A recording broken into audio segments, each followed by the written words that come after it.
you, Kate. Just a beautiful night for football here in Montreal. And the first meeting of the season between the BC Lions and the Alouettes. The Lions at 6-6, back to 500. The Alouettes, the class of the CFL, at 10-1. In fact, going back to last year, Lapo, they have won 18 of their last 19 games. And a part of the run back then was running back William Stanback. Don't think he's forgotten. A part of their Grey Cup championship. They didn't offer him a contract, and you know he's had this game circled on the calendar. 3,716 yards in his career here, fourth all-time for this Als team. He still has a lot of friends on this team. He talked about it, but he's really just focused on helping this team win today. I'm sure there's a little bit more to that, but you're going to have to face these two players, these great linebackers. Tyrese Beverette, leader in the defensive plays in the Canadian Football League with 91. Too many stats to rattle off. And the excellent middle linebacker, Darnell Sankey, tasked to stop them tonight. What a calendar year for Jason Moss. Only one loss since last September the 15th. The defending champions have already clinched a playoff spot. For Rick Campbell's Lions, they started at 5-1. but lost 5 in a row before bouncing back in a big way against the Red Blacks last week in Touchdown Pacific. And the Lions have won the toss, and there's Terry Williams. They want the ball to get this started. Expect Nathan Rourke coming on, and Williams Stanback 31 against his old team. Jose Maltos to get it started from the Montreal 30 on a Friday night in September, the start of Week 14 underway here at Molson Stadium, and it's in the hands of Terry Williams now across the 30 and the 35 and the 40 as he gets out close to the 45-yard line. Frederick Chagnon in on the tackle. Nathan Rourke has progressively gotten better through his first 3 starts. I said his first 2 games looked kind of like preseason, getting his feet wet, trying to figure out what's happening. Last week, he was getting the ball out of his hand quickly. He took shots downfield and located the downfield throws, and he got this offense to convert 70% of the time on second down. That's a great stat. And he looks like the guy who showed up a couple years ago, just a couple weeks into this system. Well, they were great in the first half, Lapo. Put 31 on the board, and the Red Blacks won it going away. And there it is. William Stanback with his first carry against the Montreal Alouettes. Picks up 3-4 yards for BC. Suk Chung is starting his 137th game. His physicality is going to be needed against Mustafa Johnson. And William Stanback, as we talked about off the top, last week he had 20 rushes, 93 yards, but he led all receivers in yardage with 78. We'll talk about that tonight. Going forward, how well Nathan throws the checkdowns to his big back. The left side of that BC offensive line changed. Be interesting to see how it plays out tonight. Rourke is throwing in 2nd and 6. It's caught 2 by Justin McInnes, who grew up in the area in Pierrefonds, Quebec, and later went to school in the States, but he has a first down for BC on that catch. Throw to the wide side of the field. You got a big body, run into the sideline. That's what you like. You like guys who are big, because when the ball, they have just such a big frame, they can reach back for a ball and make catches that aren't perfectly located. Back to William Stanback on that first down after a gain of 15 by William Stanback. How about Montreal's defense? Isaac Ademi Berglund, he's been a good free agent signing for this football team. Plays in multiple spots, 2 sacks, 17 defensive tackles. And again, once again, Beverette, he leads this team in so many defensive categories. He's an amazing football player. Now, another one, Bryce Cosby, 2nd game at field halfback after filling in at Sam Admiralty for Reggie Stubblefield injured. You have a bunch of multiple football players that can play at different spots for this group. Stanback has a couple of carries for 10 yards. 2nd and 5 from the 41 of BC. Or of Montreal, I should say. That's Javon Catoy catching that from Nathan Rourke. And the drive continues for the Lions. Another first down. Nathan last week, just really right from the start, as they went out, finished, the game started 20, it was 31-6 at half. Just had good rhythm, could take some of the shots downfield, but he got the ball out of his hand quickly, Rod, and that's what he's going to need to do tonight against this defense. Rourke at a shotgun, throwing quickly to Stanback. He's had a great year as a receiver as well. Picked up 78 yards through the air last week against the Red Blacks to go along with 93 on the ground. Great recognition here on the throw out to Stanback in the flat. This is a pressure situation. What do you do when team pressure? Sometimes you release right into it, and if they don't cover, you've got a nice easy throw. He did it last week, the first play of the game against Ottawa. Here he goes. He recognizes where the free player is and that William Stanback is not covered. So great throw and catch there, great recognition. Good opening drive by the Lions, who have a 2nd and 1 at the Montreal 23. First possession of this Friday night meeting in Montreal. David Mackey. Short yardage, a lot more. Into the end zone for a BC touchdown. For the fullback, turned short yardage quarterback, David Mackey.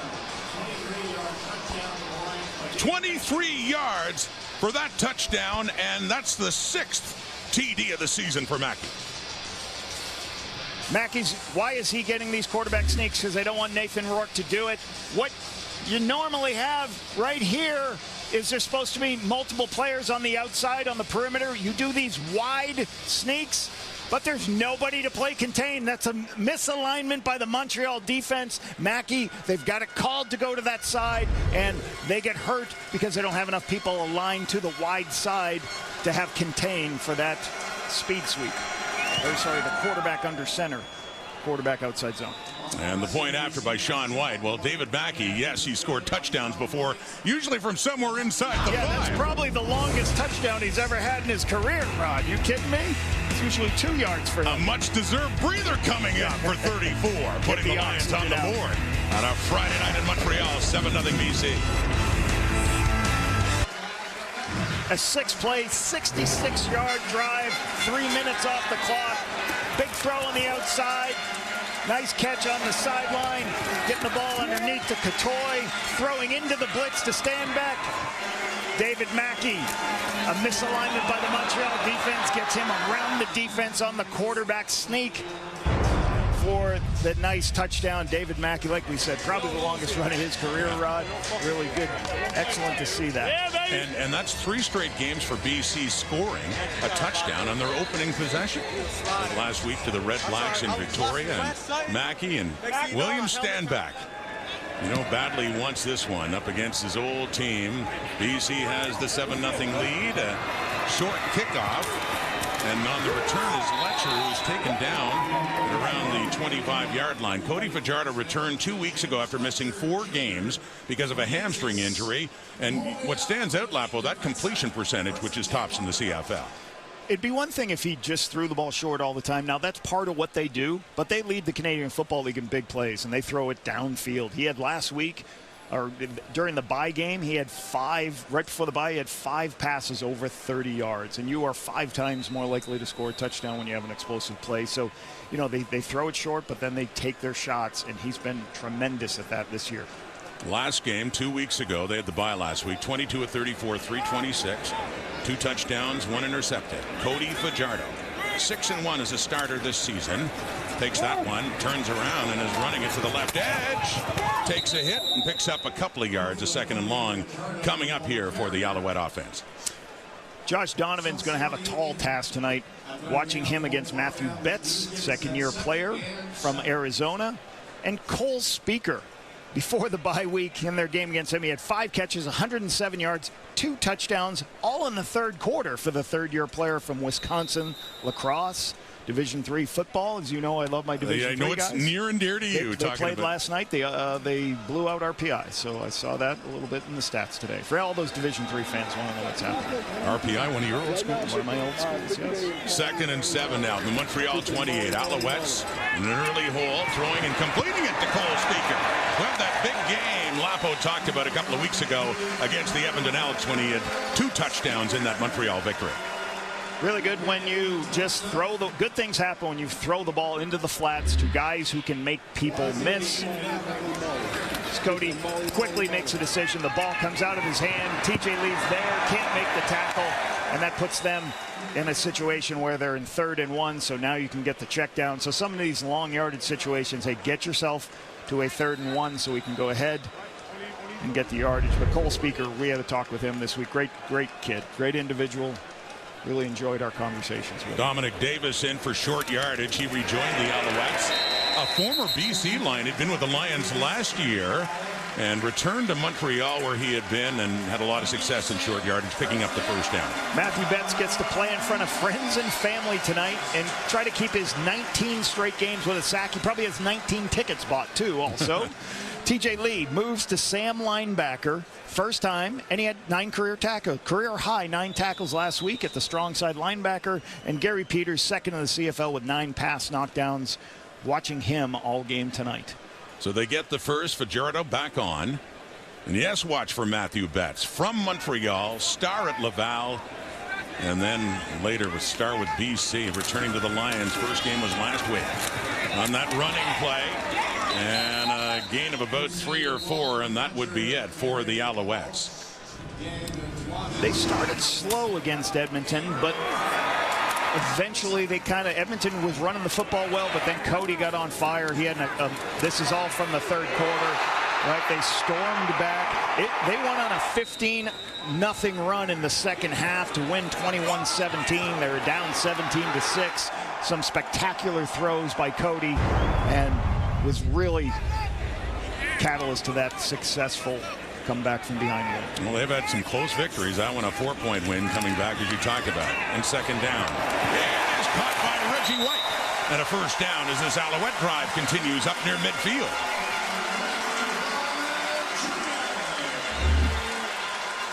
Clear out.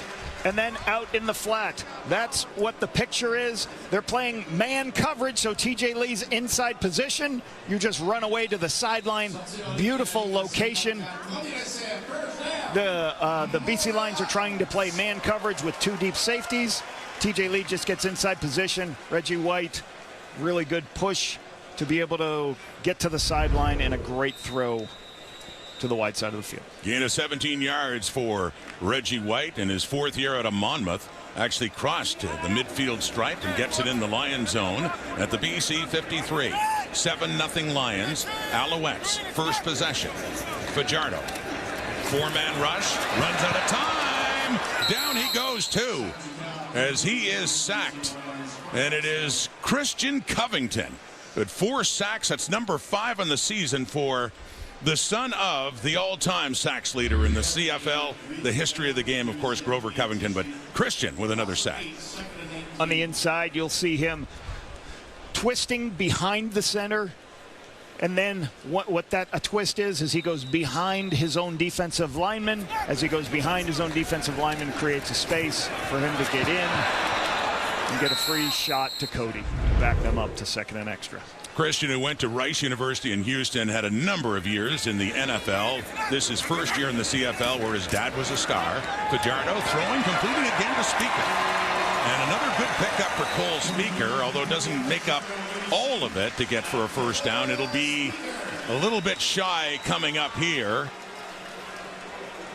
There's a special teams unit coming on now. Joseph Zima, 14-yard pickup. And they get it down to the 47, but it's still Zima on to punt.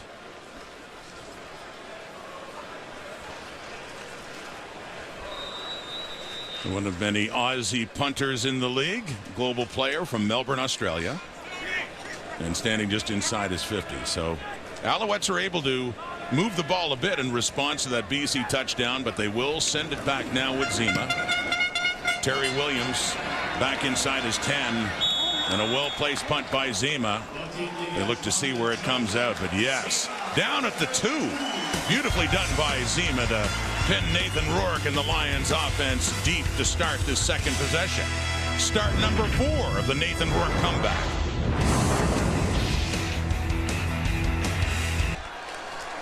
Nathan Rourke's first game back in the CFL was 3 weeks ago. He struggled against Winnipeg Lapo. You can see, though, how he has progressively improved. You ignore the percentage for a moment.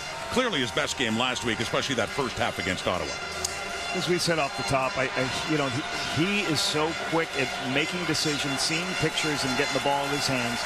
And you heard Coach Barker talk about it. David Neville and Corey Woodruff, the left side of the line. You have some new players playing. He's going to have to get the ball in his hand quickly. He's 3 for 3. He's 2 for 2 against the blitz, by the way. And he gets rid of this one and completes it. Go 4 for 4 to start. That one is the first completion to Alexander Hollins, and a first down for BC to get a little bit more space. So important when you're backed up here inside the 2-yard line that you get at least one first down.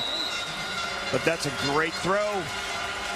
Get yourself out of the backed up situation. You're just trying right now to get as many first downs, so if you do have to punt, you're not gonna put your defense in a position where a field goal can already be given up. Gain of 13 for number 13. Oh, and caught by Hatcher with an Alouette defender moving in, nearly picking it off. Deontay Ruffin, the boundary corner, was just jumping that route, but it ends up being a gain of 20 for BC.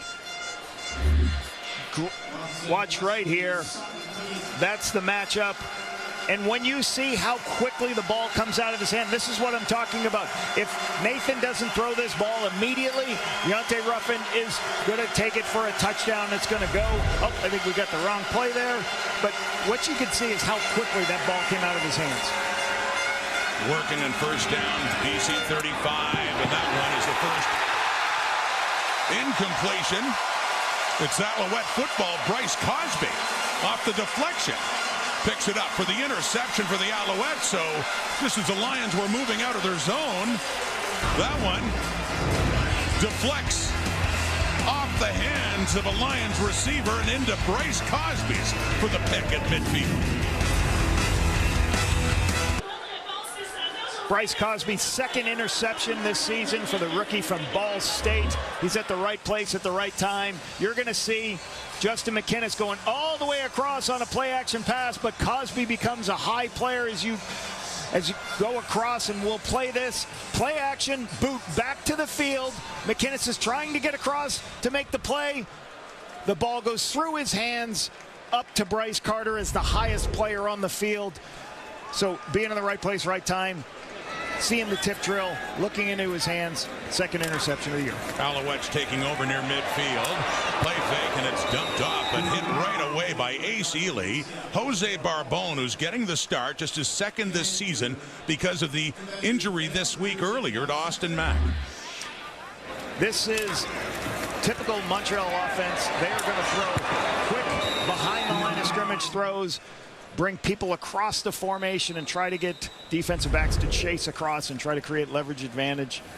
First catch for on the outside for Barbone, who's, like you said, filling in for Austin Mack. Another good addition on defense for the Lions, too, with the injuries to Ben Hladek and Josh Woods out for the season. Ayinde Ely been great for BC. Deep look over the middle, and the closest receiver is Speaker. It falls incomplete. So we got a 3rd and 9 coming up now for Montreal. Ely was excellent on that play, just forcing that ball to be thrown, not in a position where Speaker could make the catch. So really good job, like you said, about these young linebackers. You know, Ryder Varga, Aiden Ely, because you talked about the injuries to those really. They've been hit hard. Josh Woods, and talking, you know, between Josh Woods and Ben Hladek, those are two talented football players that they've lost for the season. The referee, Andre Proulx, throwing a flag out before they get the snap away for the punt. Trop de joueurs dans la formation. Too many men in the formation. This is a 10-yard penalty. Will we play 3rd down? So they'll push him back 10. We're going to snap around midfield. So instead, from about the Alouette 45, and it'll be a little more space for Terry Williams and the Lions, who started deep in their own zone last time. That's the special teams coordinator for Montreal, Byron Archambault. So Nathan Rourke had that play, the completion to Hatcher, which was very close to being disrupted by Deontay Ruffin, and then little tip drill on the next play off the hands of Justin McInnis and intercepted. BC about to get the ball back with a 7-0 lead. Late first quarter here at Molson Stadium on a Friday night in Montreal. Joseph Zima, and this time stays in bounds for Terry Williams. Across the 15, but not much more. Good coverage there by the Alouettes, and veteran Alex Gagne among those. Beautiful Montreal in early September. You just knew this game would mean a lot to ex-Alouette William Stanback. Here's what he had to say going into the stadium. Going back to this province, it's going to mean a lot. Seeing the fans and everything like that. But It's a business trip, man. I'm there to handle business and trying to stomp Montreal with that. Let's send it down to Kenzie Lalonde. Yeah, Rod. So before Will and I had that pregame interview, I looked down at his cleats. I'm like, oh, those are fresh, man. He's like, well, I was saving them for a big game. And this is it for him. This is the game he's excited to play in. But when we did speak to him this week, reflecting on his career here in Montreal, he talked about 2 seasons. 2019, well, that's where he met Vernon Adams Jr. And the team came away with their first winning record since 2012. So he's picking up where he left off now with Vernon Adams in BC. And then, of course, 2021, where he personally came off as a CFL All-Star. And it's there where he learned to run with that heavier build and more of a physical bruiser mentality to his running game. He now sits around 233, 235, and he's been more efficient with his weight. McKenzie's wearing his stomping cleats tonight for this big trip back to Montreal. There's 2 carries so far, and there is number 3. And Antonio Montre has him wrapped up, but Standback gives him a little carry. Interesting, he talks about, I wanted to carry, at one point he came back from the COVID year carrying 240 pounds, but he, as Kenzie said, I really felt comfortable running that level weight. And I know, as somebody going against this guy, a lot of DBs did not want to tackle this guy. So his physicality, that's a touchdown run from last year's Grey Cup. And he's got the ability to run you over. He takes a 3-yard gain, turn into a 6-yard gain just by his shoulder level, pad level, and moving forward. Another gain of 5 for Standback, 2nd down. Rourke passing to the left, and it is caught. And Hollins just getting the foot down. Just need to get 1 down in bounds, and a big first down for BC. They're attacking the wide side of the field because that's where some of the spaces are here. Beautiful throw. And again, toe tap. You're trying to get your 1 foot in bounds. In the Canadian Football League, you only need 1. And again, the concentration's got to happen. I got to see the ball into my hands, and I got to bring my feet down, both inside. Excellent pictures here for Alexander Hollins. 5 touchdowns, tied for 3rd in the CFL right now. Gain of 11. First down BC. Faking to Standback. Rolling to the right. Throwing on the move. It's caught by Hollins again. Back-to-back catches for Alexander Hollins. But yeah, William Standback, you talked about 2021, where he averaged nearly 100 yards a game. That was in 12 games only in that shortened season. He's on pace right now for more yardage in a single season than he's ever had. I asked him what he wanted to get better at here at the BC Lions. He says, I want to be a better pass catcher. I want to be there for Nathan Rourke so I can be somebody he can get the checkdowns to. Well, they try a deep pass here, and a flag comes out intended for Hollins. Marc-Antoine Dequoy, Kabion Ento back there, and hands are raised like who me. But the flag does come out, and it looks like, yeah, big pass interference call going against the Alouettes. Montreal number 24. Interférence sur la passe. Montréal numéro 24. Premier essai automatique. So it is the safety Dequoy who's called in the PI. So you'll see Alexander Hollins. He works out, tries to make a post move on Dequoy, bumps inside. Duquois trying to make a play. That right hand, as you see that shoulder turn, that's going to trigger the foul and the throw downfield, and that's going to be a big penalty. The spot of the foul is going to push the BC Lions right into field goal range. A 40-yard penalty for BC to move it inside the Montreal 25, looking to add to their 7-point lead. They scored a touchdown in their first possession. It's fumbled on the snap. It's fumbled again. Rourke picks it up, and they're happy to just lose 4 yards. That could have been a disaster for the Lions with them already in scoring position. So this part of the Canadian Football League, teams are going more under center because you can do a lot of different things here. Under center, you probably don't have as many reps as you do in shotgun, and you have a little bit of bad snap. Once you have the bad snap, then everything slows down. You have people on the inside. Isaac Ademi-Berglund in to make the stop and create the negative yardage play. Well, that play was a mess right from the start. They lose 4 yards, but on the bright side for BC, they still have the ball, still in range, and trying to get the first down, and fighting for it after the catch is Keon Hatcher. He'll end up about 3 yards shy with a third down coming up for BC. Right here, this is just Nathan just putting them in a position to get closer for the field goal. Too much for the field goal here. I don't think I would this early in the game on the road. A 3rd and 3 here. Looks closer to 3 from my vantage point. Take the points. They're doing a good job here. Now, the BC Lions, I almost think it was they're almost had an away game with Touchdown Pacific, and now they go across the country on a short week. So that's not an easy thing for a team to go on the road and do that. Sean White was 1 for 2 last week in Touchdown Pacific. This is a 23-yard chip shot for one of the great kickers of all time in the Canadian Football League, who saw an end to a long streak of 46 a couple of weeks ago in Ottawa, of 46 straight field goals made. So 1 for 1 tonight, and that's the last play of the first quarter. Interesting stat checking on the team traveling all the way west. It's obviously harder for the Eastern teams to go, but 6-2 for the BC Lions this season, or 6-2 against Montreal. So the quarter comes to an end. William Stanback trying to make an impact. David Mackey got the touchdown on a short yardage play. It's a 10-0 BC lead. A look at the first quarter stats here in Montreal. BC, no surprise, those numbers bear out with the score. They scored a touchdown in their opening possession. They just added a field goal at the end of the first quarter for the 10-0 lead.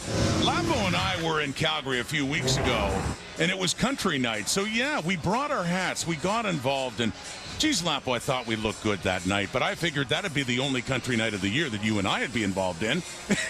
Yeah. Anyway, apparently not. We find out it's country night here in Montreal. Night tonight. And the Alouettes kindly gave us these. Everybody wants us in cowboy hats. I guess it's a thing. Hey, any teams want cowboy night? Me and Rod are ready. Let's go. Now we look like bad guys. We got the black hats. I was going to say, when it was just a one-off, I didn't think anything of it, but now I'm wondering, are we going to be doing this all over the country now? I don't know. Well, last time you couldn't hear me because I didn't have my mic up because I couldn't wear a hat and the mic. It's a specific set of skills to wear a cowboy hat and a headset microphone. Here's Cody Fajardo starting it off in the second quarter. Alouettes down 10. Reggie White near a first down for Montreal. Nice easy throw on the outside. Zone read and crashes down. And we'll have somebody on the outside. Reggie White in the flat. This is what Montreal does. They take the crumbs. They take the easy throws, put them in second and short situation here, 2nd and 3. Should be a high percentage run now. Well, the Alouettes fell behind Edmonton here at Molson Stadium 2 weeks ago. Needed a second half comeback to win another close one by 4. And down by 10 at home right now. And that 2nd and short. And bullying the way through, and the ball comes out. Walter Fletcher was the ball carrier, and he was still standing up, and they're saying forward progress is a first down for Montreal. Nice run, nice push by Fletcher. And again, on 2nd and 3, if you only get 2 running the football, you're still going to be able to convert by using a quarterback sneak or wedge on 3rd and 1. So you're going to be very high percentage run on 2nd and 2 to 3. Mentioning the run of Jason Moss. 2nd year as head coach in Montreal, and has seen a whole lot of success, including the Grey Cup last November. There's a quick one to Charleston Rambo. Rambo getting his first catch of the night, and that too will set up a 2nd and short again for Montreal. Single Evans versus Rambo. Just steps down on quick slant.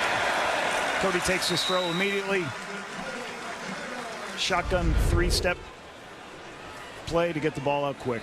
And that officially puts Rambo over 600 yards receiving, and this is first CFL season, coming into this game at 599. 4 touchdowns. This is Rod I talk about. These guys are short, then shots. They get short passes, a few first downs, then all of a sudden a big play, shot plays coming. Short here for Dominic Davis. Gets around the edge. And he's still on his feet. These short yardage runners. We had Mackey taking one for a touchdown. Davis getting a whole lot more than he needed right there. He's telling Jason Moss, hey, you see they just did that with the fullback? Hey, how about me getting one of those? This is a outside zone for a quarterback from a quarterback sneak look. You're trying to go around the defense because you don't want to run it up inside all those big guys, and you're trying to make sure that the defense, they have enough players on the outside. They just widen everybody else. He finds a crease and gets north-south. Really good push by the offensive line. Good run by Dom Davis there. He started his career in Winnipeg. He went to Ottawa, was briefly a starter, came to Montreal in 22. Then he went to BC, and after this past season thought he was done till the Alouettes came calling. And on that first down play, nothing doing there. That's handled nicely by an ex-Alouette, Deontay Evans, on that catch. Walter Fletcher on the outside. The one thing you heard from some of these players and coaches for the BC Lions is Montreal plays with so many different sets. Right now you see 3 players going off the field and 3 players coming on the field. And it's difficult at times trying to know what personnel group is in, what set is in, how do you align your receivers based on the different sets. So interesting that last play they got their tailback standing out all the way out where normally the wide receiver is. So a lot of different looks from this Montreal offense you have to prepare for. No gain. Thanks to Evans there on Fletcher. Right back to 25. Walter Fletcher, he breaks a tackle this time. And he picks up about 5-6 more yards for the Alouettes, but it is still a third down coming up for Montreal. Ryder Varga's out in space. And this is one of the better things you like to do. Get your back the ball out in space. Very difficult for will linebackers to tackle these really good backs. But the cavalry's coming for him to keep him in a position to kick a field goal. And a little discussion with the head coach and his veteran QB on the Alouette sideline with Jose Maltos, who's been Montreal's kicker most of the season since the injury to David Cote. And Maltos, 16 for 18, longest of 50. 11 straight field goals, Rod. 11 straight, 1 for 1 last week. And this one coming from 42 away for the product of Monterrey, Mexico. Maltos. No problem. The Alouettes are on the board. Moving down to get into field goal range. Little fist pump from their kicker as it's now a BC 7-point lead again. What a beautiful night in Montreal and a packed house here. Oh, this stadium is awesome when it sells out the way it has. A lot of excitement for these Alouettes, defending Grey Cup champions. Top team in the CFL standings at 10-1 coming into this one. The BC Lions have the lead, 10-3. Nathan Rourke back to work. It's off the fingertips and picked off again. Marc-Antoine Duquois.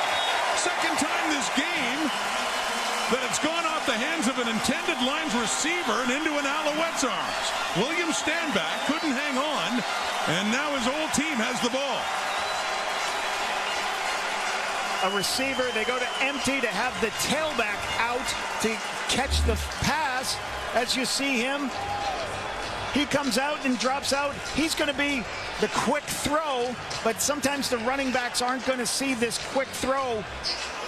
He doesn't see it. It goes up in the air. You do not want the ball to go up in the air anywhere there's Marc-Antoine Duquois, because he's going to pick you off. And normally that guy returns it for touchdowns in his career. So really good play. Once again, this pass defense has been spectacular all season. Montreal's defense only allowed 5 30-plus completions in the CFL. Really spectacular unit in the pass secondary. So back on offense to the Alouettes, and they're in the Lions zone inside their 40. On that play, it goes to Charleston Rambo, and a flag comes out. Duquois, who was just a game breaker a year ago with not only interceptions, he had a few pick sixes, including one in the Eastern Final that really altered the course of that game. The ball comes out so quickly. Duquois right there to make the play. And again, when you play zone coverage and less man coverage, you have players that are deep and they can see what's happening with the quarterbacks. They're not concentrated on watching their man. Both interceptions tonight were versus zone coverage with high players and tipped balls by the BC Lions. Duquois celebrates that interception. There was also a flag against the Lions for face masking. So it's going Montreal's way right now after the second interception of the season for Duquois. Down to the BC 21. Fajardo taking the handoff to Jeshrin Antwi. Wants to take off, and look who has the sack. Coming back to the CFL, Matthew Betts, second game back, and his second sack. Had one last week against the Ottawa Redblacks. Athleticism at its finest. If he goes down, the quarterback pulls it. He starts to go down, and watch him recover. Cody's trying to pull this zone read, but watch how quickly Matthew Betts recovers, forces Cody to go up and inside. That's such a good athlete on the perimeter.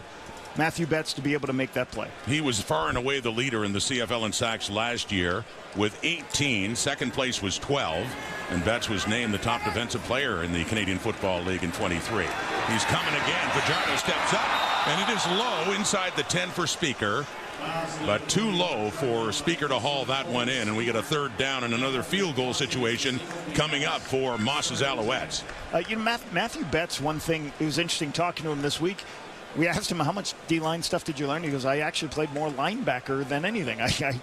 The packages they put me in was more of a drop linebacker, so I had more opportunities to do the things on the edge of the defense like he just did there 2 plays ago. Jose Malto's back in. He just kicked a 42-yarder to get Montreal on the board. And then after the turnover, the interception by Dequoy, this is a 28-yard try to make it 2 for 2 on the night. And to cut a little further into that BC lead thanks to the interception. Matthew Betts, sack number 2 in his second game. Noel Thorpe, defensive coordinator for the Montreal Alouettes. His defense doing a number in this game so far. Nathan Rourke has 2 incompletions. They're both interceptions, both on deflections. First one to Bryce Cosby, then this one off William Stanback into the hands of Marc-Antoine Dequoy. One of the leaders of that defense, Dequoy, the safety, in his 4th year. BC has the football. Their lead is down to 4 as we send it down to Kenzie Lalonde. And Rod, it kind of feels like a deja vu. Marc-Antoine Dequoy's fingertips saving the day, really, because that's how the game ended against Edmonton 2 weeks ago. You talk to Noel Thorpe, and what he's proud of most with this group, it is that red zone defense, and they were able to hold at the end of that Edmonton game, the Beverette play, and of course Dequoy. But he's not afraid to dig into the archives and pull footage from many years ago to learn from, and actually looked at 2013 matchup between the Edmonton Elks and the Montreal Alouettes for inspiration and find ways to shut down the red zone efficiency. Thank you, Kenzie. And that one is caught by Justin McInnes, who tries to reach up to the 50 to give BC the first down. See where they spot this one. Yeah, Noel Thorpe, I mean, he got his first CFL job here in Montreal in 2002, hired as a special teams coach by Don Matthews. And his roots are in Vancouver. He grew up in Vancouver. He was a BC Lions fan, Lapo. In fact, when they won the Grey Cup in 1985, he loved the fact that he would later get a chance. The head coach back then was Don Matthews, and he later got a chance to work with him and win a Grey Cup with him. David Mackey, in short yardage and second effort, does indeed get the first down. I think people don't understand how hard it is to break into Canadian Football League. He was a college coach, and then here's his resume, all the things he's done. He's been a spectacular defense coordinator for our league, but he's 31 years old. He's married. His wife's pregnant, and he gets an opportunity to come out here after 2 years coaching at UBC. Jim Pop says, I got a job in football operations. Come on out. And you can interview with Don Matthews at the time. He has a 3-hour meeting with Don Matthews, but he moved his family across the country to start his career in pro football, and he's done a spectacular job. I've enjoyed going against him. Yeah, actually, I didn't like going. Yeah, a lot of people say they don't because how tough those defenses are, but there's more Alouette defense there. Pressure coming in. Isaac Adeyemi Berglund. The heat on Nathan Rourke. Noel talked about Isaac Adeyemi Berglund, how well he can do multiple things within our system. You can see him right here standing up, and he tries to use him inside in pressures. He just continues to go and push the right tackle and get in a position to make the play. You know, I think go back to Noel, like, you don't have that understanding about how hard it is to just go across the country. You take these jobs, and you know, sometimes people say, oh, I'd like to do what you do for a living. Well, would you like to move so many times you lose your job at times? It's a difficult thing to do. The 3-man rush. Rourke steps up. He completes it too. Big first down, BC. Aiden Eberhardt with his first catch of the night gets it inside the Alouette 40. Nathan Rourke, his ability to use his legs is what holds this. He can't find anybody, starts to scramble, looking left. When you scramble to protect, the zone will break down. It's just going to find Eberhardt for that throw on the inside, and Noel's not happy that they lost contain. Gain of 26, BC lines up 10-6. They have a 1st and 10 at the Alouette 38. Rourke Handing off Stanback. A flag is out as William Stanback picks up another 3 yards for BC. That flag coming out just after the snap of the ball. The Lions trying to run an outside zone play. Hors-jeu, offside. Montréal, 94-94. 5 verges de pénalité, 5-yard penalty. First, Mustafa premier Johnson. répété. We'll take that penalty and get a 1st and 5. Yeah, it looks like he's lined up in the neutral zone right here. You can see right there, lined up in the neutral zone. You can look at the officials. You can see the officials.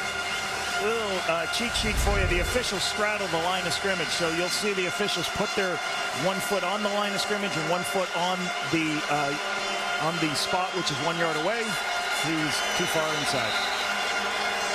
Now, the BC Lions trying to run the football, but David Neville, Corey Woodruff, you know, it's not just William Stanback. You got some young players up front at O-line, so you'll want to try to establish a run, but if you're struggling with some younger players up front, they're going to have a big job to be able to handle this front to be able to be successful running the ball. 1st and 5, faking the handoff, throwing to the right. It's caught. Open is McInnes, and a 1st down BC. And I love what they're doing. Talking about young offensive linemen. So what do? You put the quarterback on the move. So a little bit of a zone action. He boots it outside, and he finds his big target. So as the ball pulls out on Stanback.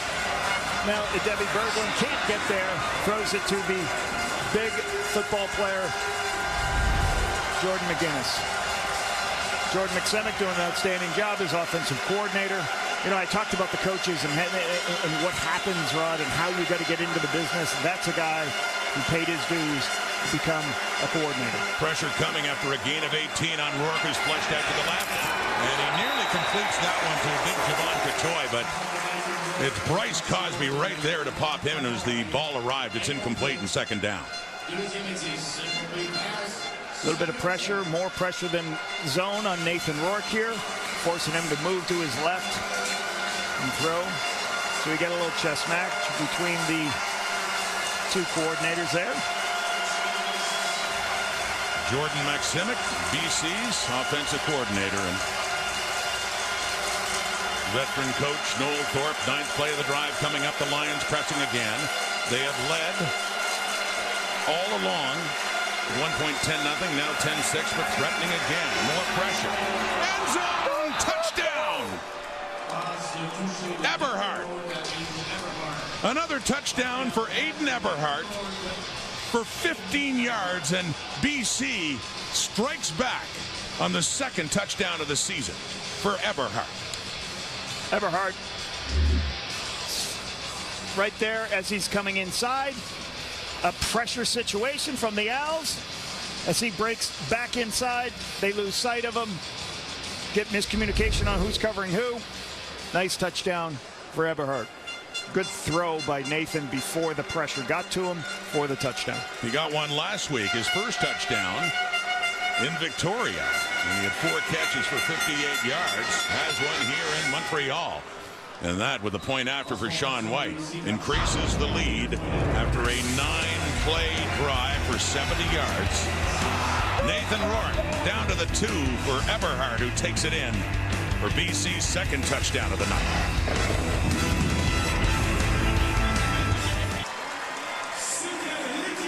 Eberhardt, easy touchdown. Let's take a look and break it down. 1, 2, 3, 4, 5, 6, 7 people.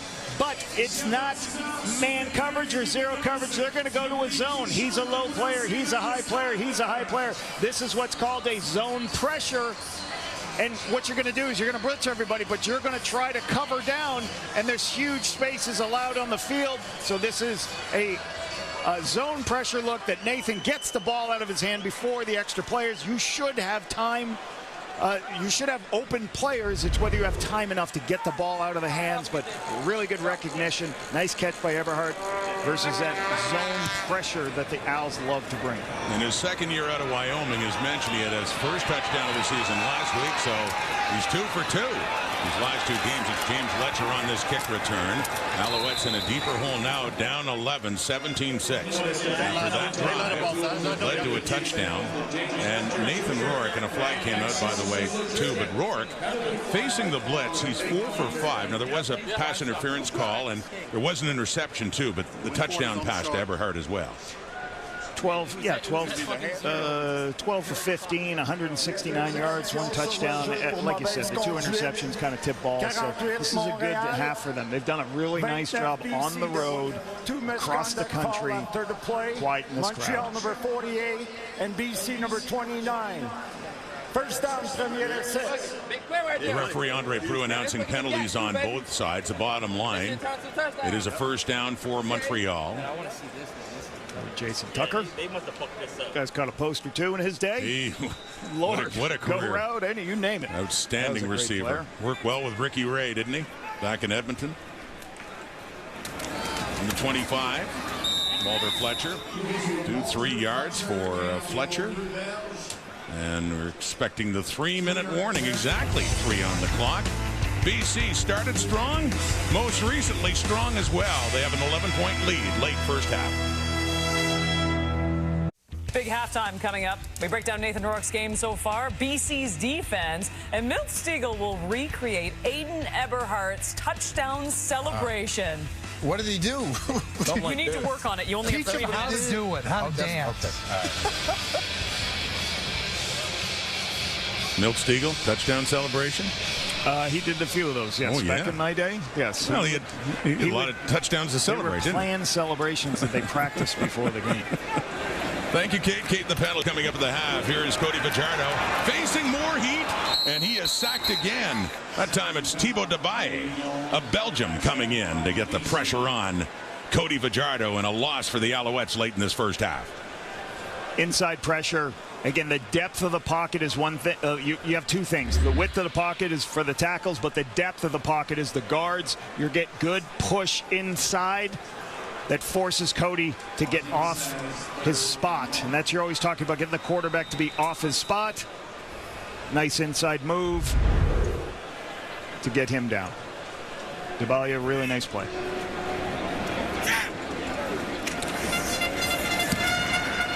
Joseph Zima to punt. Terry Williams at his 40. Nowhere to go. Andrews down there, part of that pack, and coverage for the Alouettes after a punt of 51. It's fine. Let's watch it on TSN. Cody Fajardo, 9 of 11 for 68 yards only, though. Has been able to move the ball a bit, but not to sustain big drives. Taking to stand back, throwing it off to Keon Hatcher, and good pickup after the catch for Hatcher, who gets it up across midfield, and a first down for BC. 14-yard gain for Hatcher. Motion behind the line of scrimmage. Dump out quickly. Block downfield. Behind the line of scrimmage throws. This is why the completion percentage is so high in the CFL. There's so many of these behind the line of scrimmage. Get the ball to an athlete in space. Let him run with it and block downfield. Lions lead. This is the start of week 14. There's a triple header tomorrow on TSN. One day of football. Looking forward to that too. The throw, and it's high for McInnes, and it falls incomplete. Montreal showing pressure once again. There you see all these players standing at the line of scrimmage, but then when the ball snapped, they drop out. There's a post in the middle of the field by McInnes, trying to get it in there. You like to throw to big bodies in the middle of the field just a little bit high. Wanted pass interference in Wesley Sutton. You see the reaction of McInnes as 37 came in. No challenge. Play on, 2nd and 10. Caught, first down. As Tyrese Beverett pushes out Alexander Hollins, but another good pickup by Hollins. 18 more yards, and here come the Lions again with the 11-point lead and getting closer to scoring range now. Watch the corner. As the corner sinks, you can throw the out route. You just got to see what the corner does as he lifts. The linebackers in no position to make the play, so Hollins out to the sideline. Good execution. With over 2 minutes to go until halftime. Nathan Rourke. He swings it out for William Standback.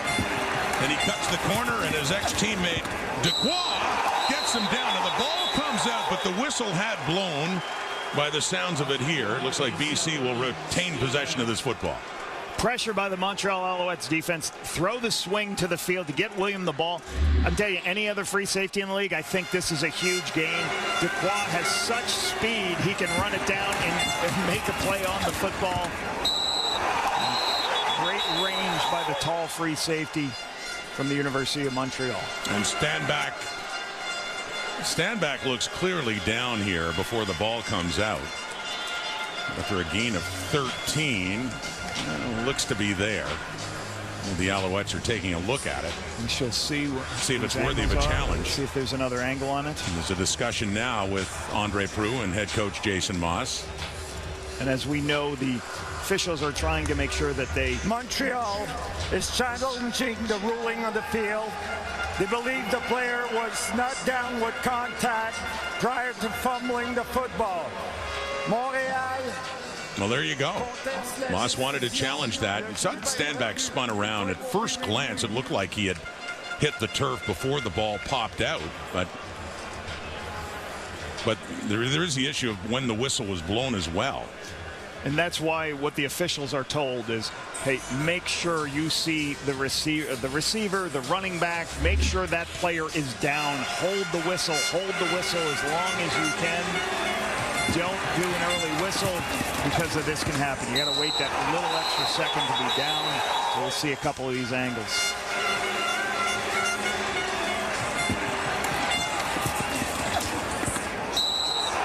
Well, you know what? The ball was definitely out before the whistle.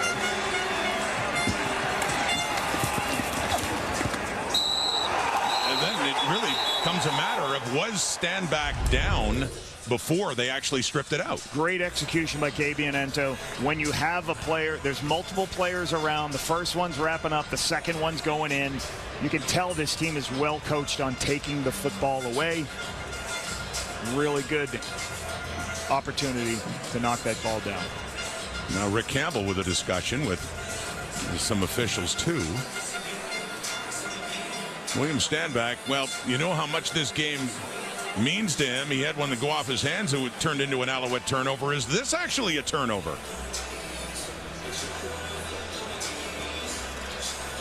The ball came out, the Alouettes got it, and you certainly couldn't argue the whistle had blown because it had not. So just a matter of whether or not it was a fumble by William Stanback. Love the effort from Cabianento to do this. Right there, I'm going for the ball. We got enough people around to make the tackle. I'm going to create the takeaway.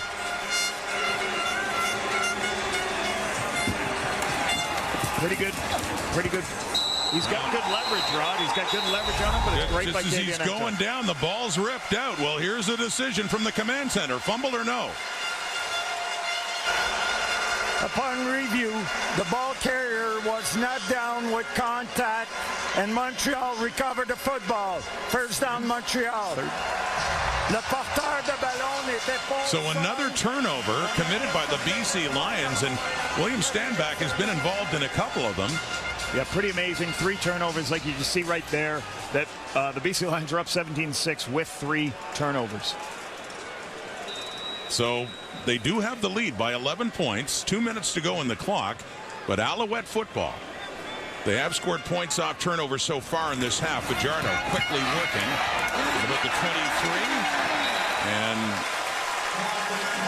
picking up more yardage up across the 25 is Shedler Furvius. A gain of 11 for Montreal. Nice catch on the inside by Furvius. Second-year player for St. Mary's as everyone expands the zone, throw the ball up and inside. I love how he gets north-south immediately. Ryder Varga right there for the tackle. To the 27. Quickly again on that one. Looking for Furvius again, but turned around, and that just hits the turf. Second down. Pressure off the outside. I'm not sure where Cody wanted him to settle, but sometimes when you blitz off the edge, what do? You throw right into that blitz.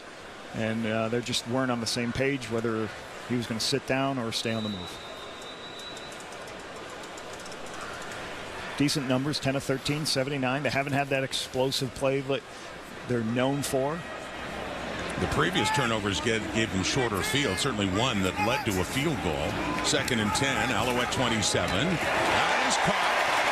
And that is Reggie White up at the 40 and a first down. Still plenty of time before the half. 1:36 on the clock and a gain of 15 more yards for Montreal. Sometimes it's as simple as, hey, I got a guy I really trust. I'm going to throw it on the outside. He's going to run up to 14 and turn out. He gets leverage on TJ Lee. TJ Lee's too far inside, can't make the play. From the Alouette 41, Fajardo takes off, slides up near the 50, up near another first down. Looks like he'll be just a couple of yards shy of that. 8-yard pickup on the run, Cody Fajardo. Now, if you watch Nick Callender, left tackle, watch him here. He's over on your left-hand side right here. They pass this twist off right here. And then Cody just takes off, finds the crease. So a second down and short. And Walter Fletcher is the ball carrier and does pick up a first down. 1:15 to go as they get closer to midfield. The Alouettes at one point had trailed 10-0. Got a couple of field goals to chip back away until a BC drive capped off with a touchdown from Nathan Rourke to Aiden Eberhard. But the Lions have had ball control issues, keeping Montreal in it. They're driving back Cole Speaker.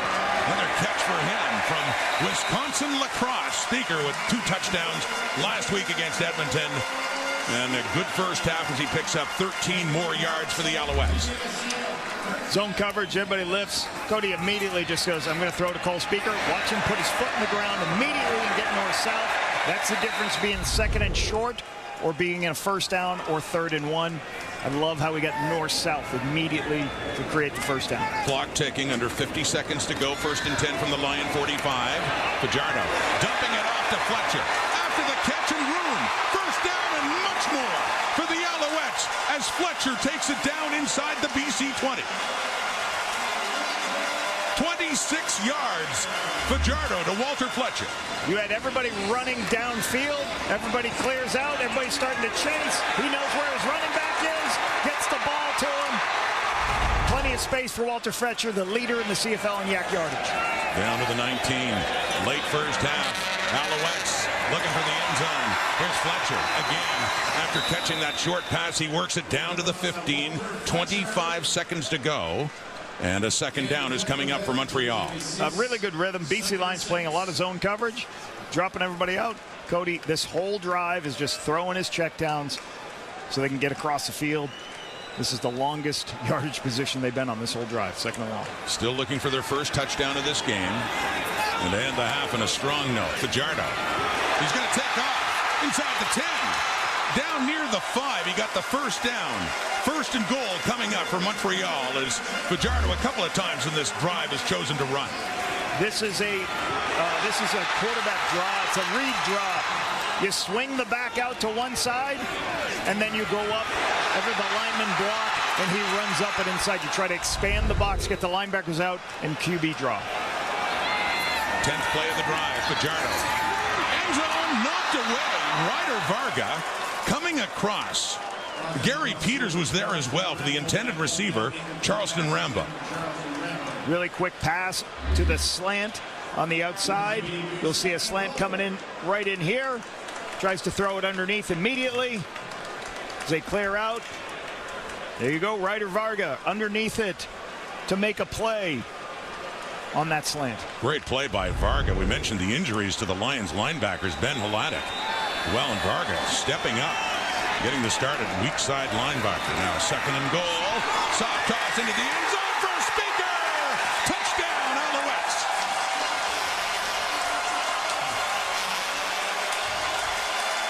Cole Speaker, his 3rd touchdown in 2 games, and that's number 6 in the season. One of the best things about the Canadian Football League is these deep end zones, Rod. That gives you the opportunity when you're close at the 4 or 5 yard line to throw fades into the back of the end zone. I used to always talk to the receivers about, hey, we're going to make them defend the back of the end zone just as much as the front of the end zone. Press man coverage. Cody recognized it immediately. Just throws it to Cole Speaker. He knows he's got an opportunity. Run the outside receiver underneath. Great high hands, great concentration, and a beautiful located ball by Cody Fajardo for the touchdown. That's on the last play of the first half, so they'll do the point after for Maltos with no time left in the clock. What a drive, 11 plays, 94 yards off a turnover. The Alouettes drive down, and they cash in with their first touchdown of the game to make it a closer one, 17-13.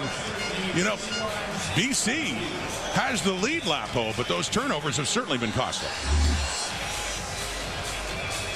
If you watch what happens here, usually in these situations, Cole Speaker, as he plays number 2 receiver to the field, there's so many opportunities for when it's man coverage that the safety can't get to him.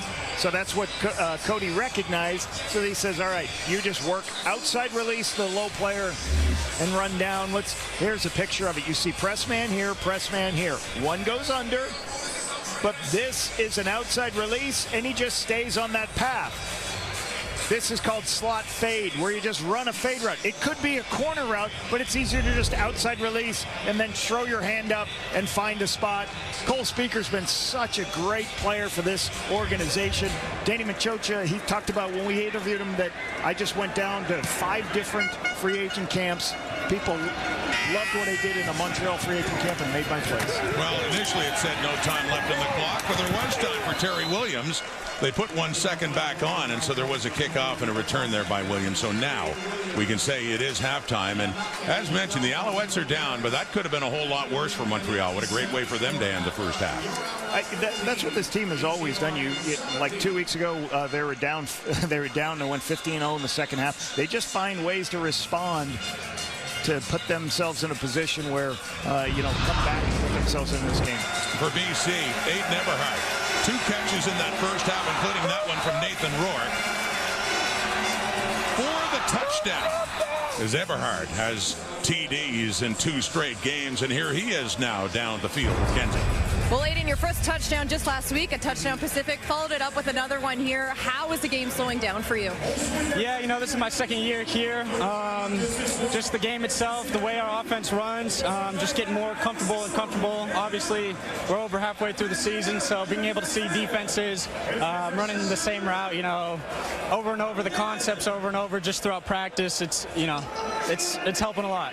Well, the team's seeing the game well here tonight. You got the lead. Now, how do you hold on? We just got to execute. We've got, I think, 3 turnovers right now. Those are all self-inflicted wounds. If we don't have those turnovers, the score's not this close. So we just got to go out and execute and put points on the board and come home with a win. Best of luck. Thank you. Appreciate it. Halftime stats in Montreal with the Lions leading by 4. The one that really stands out, turnovers. BC has turned the ball over 3 times, and that's why this game is so close. One of the turnovers, an interception by Marc-Antoine Dequoy, who's standing by now. Antoine, look at that first half and just the Lions' ability to march down the field. Just how do you disrupt that momentum here in the second half? Look, we got to minimize the misassignment. Got to make sure that we rally to the ball. We know they got a good offense. We got to make sure that we play our defense and we play 30-minute football. You're able to take advantage of the turnovers. So what is just standing out about their tendencies and your ability to start reading them now? Look, it's a good team. It just, if they make mistakes, we got to capitalize. Those 2 interceptions, tip balls, loose ball on the carrying. We got to take everything we can and try to go get that win. Appreciate it. Thank you. Marc-Antoine talking to Kenzie Lalonde. Thank you, Kenzie. Rod Smith, Paul Lapolice back here at Molson Stadium. There's James Letcher. The Alouettes are going to get the ball to start the second half, and they have momentum on their side, too. They took their most recent turnover and drove for a big touchdown to get within 4 points. Here's Letcher breaking loose midfield before he's bumped out by Stefan Flintoff, the kicker. So Cody Fajardo in a shorter field to work with, and things certainly ended strong in that first half, Lapo. 15-19, 221 yards, 1 touchdown. But what I would say about Cody is that last drive, they had 7 first downs, Rod. And that last drive to end the half, they had 5 first downs the whole rest of the half. So really good spark at the end to get that touchdown. Now, this is what Montreal does. They are a team that they're comeback kids. They're down 17-13. 7 of their 10 wins have been comebacks 3 times greater than 10 points. 74 yards in the final drive, 68 yards in the previous 5. What a difference. Oh, the ball comes out on the sack. This would be big for BC if they can finally force a turnover, and they do. The signal from Andre Proulx, so pressure coming in right away from the inside. And that's Jonah Tavai coming up with the football, but they put the heat on Fajardo right away. And this time, Lions football on a turnover. You see Tavai right here. He's playing inside the defensive tackle. And then there's a little bit of twist. He moves outside as there's a movement inside, but Tahama, the tackle, can't make the play. Knocks the ball out from Cody. Great recovery. Excellent start for the BC Lions defense. And turn the tables now on Montreal. Turnover. They get the ball at the Alouette 35 to start this second half. With a 4-point lead, Williams stand back. Left side, puts his head down, gets it down inside the 30. This is what you try to do, all these twisting, and when you do twists like this, what happens is Callender just gets in a position where he turned his shoulders and he can't recover to Tavai coming back inside. Bunch of bodies jumping around, trying to recover that ball. Excellent play by the defense. Best carry of the night for Williams Standback, 2 of 6 yards. As Tavai has a smile about that one. Big hit and fumble recovery. Second down. Nathan Rourke has time. And he completes it to David Mackey, who has a touchdown. He scored the first touchdown for BC in this game in a short yardage play that he took for 23 yards. Has the reception for a first down, BC. Part of the course, zone coverage, only rushing 3 people, so Nathan has plenty of time. You can double, the offensive lineman can double the 3 down rushers, so he just waits around, finds David Mackey to throw the check down. Now the BC Lions, third quarter woes.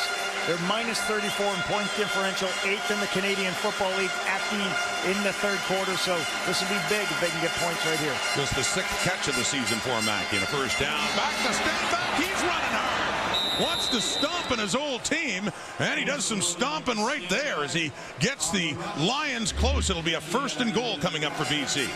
Love it. Old school ISO play. David Mackey leads up on the linebacker. Block out. Get William the ball, get his shoulders square. Big first down run. Back to Standback left side. And he can't get away from Adiemi Berglund. Beverette's in there. And a slew Dylan Wynn as well to make sure Standback isn't able to break that one off. Negative yardage plays, a little bit of penetration. At the point of attack, I believe you're going to see penetration right there as they're trying to run their zone play. Adiemi Berglund moves inside, a little bit of a run twist. So send one in, out. The tackle's got to stay outside. So as the player moves inside, the tackle should naturally take Adiemi Berglund. Big moment for the Montreal defense now. A 2nd and goal at the Alouette 5. The Lions with a 4-point lead to start this second half. Nathan Rourke. Pressure coming, looks into the end zone too far. Incomplete. 3rd and goal coming up, BC. Montreal tries to pressure there.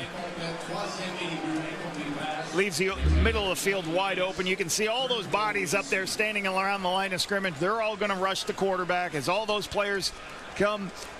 There's plenty of time for the quarterback to throw the ball to the middle of the field, just a little bit too high.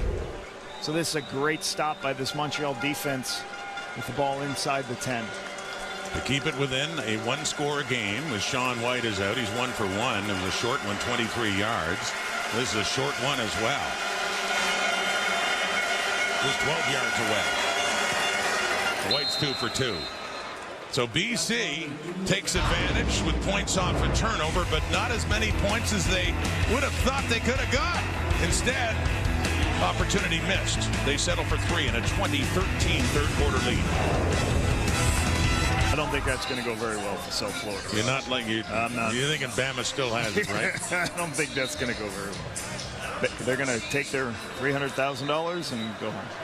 Just don't get anybody hurt. Even after life after Nick Saban, it's still roll tide.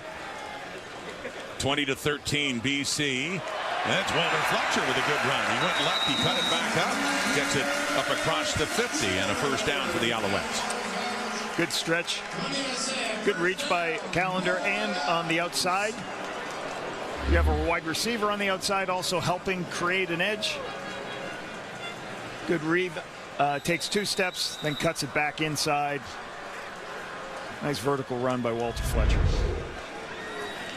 Get vertical when you can in the run games. Gain of 12 yards for Fletcher. 7-point difference. The Alouettes still trailing. Fajardo to the right and high for Jose Barbone. And a little discussion. They thought he was juggling it as he went out of bounds. So what's the ruling here? Here's the, you want to play quarterback in the Canadian Football League, you got to make these throws. You got to be able to throw it from the hash to the right side of the field. Is a catch. That this is also saying Barbone had possession before he headed out of bounds. So Montreal's going tempo right now, trying to limit how many pictures you can see of it, so they're not going to huddle up. They're going to play fast to force if somebody on the BC Lions wants to challenge.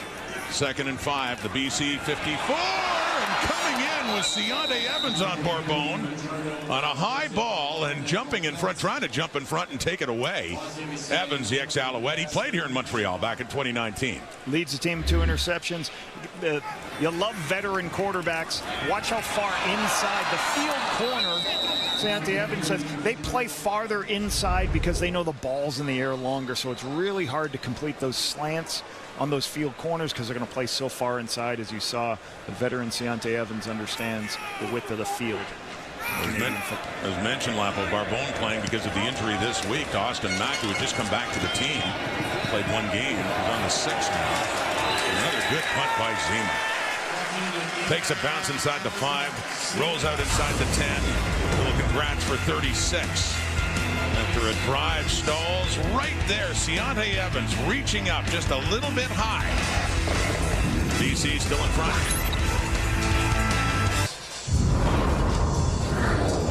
Nice start on the East Coast for Nathan Rourke. 16 of 21 passing, 230 yards, some real good accuracy on some of these throws on the sideline. You see that one to Hollins right there. Uses his legs well. He's been able to maneuver in the pocket in zones. Been able to hit some of these blitzes that Montreal's doing. Really good start for Nathan Rourke tonight. As mentioned, he has thrown a couple interceptions, although they were balls that were deflected. Yeah, the Alouettes I ain't blaming him for those. No way. Yeah. One could have been a better location. The one to McInnes, a little bit off. The one to William Stanback, the ball carrier, off his hands, and that was taken away by Marc-Antoine Dequoy. But 16 to 21. Nice tackle by Sankey there on the inside run play.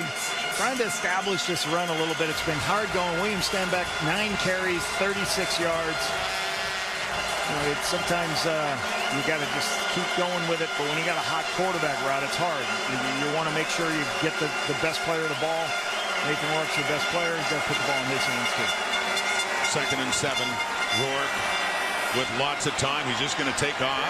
Thought about sliding by the looks of things. He's taken down by Darnell Sankey, but it's a first down for BC on the legs of Nathan Rourke.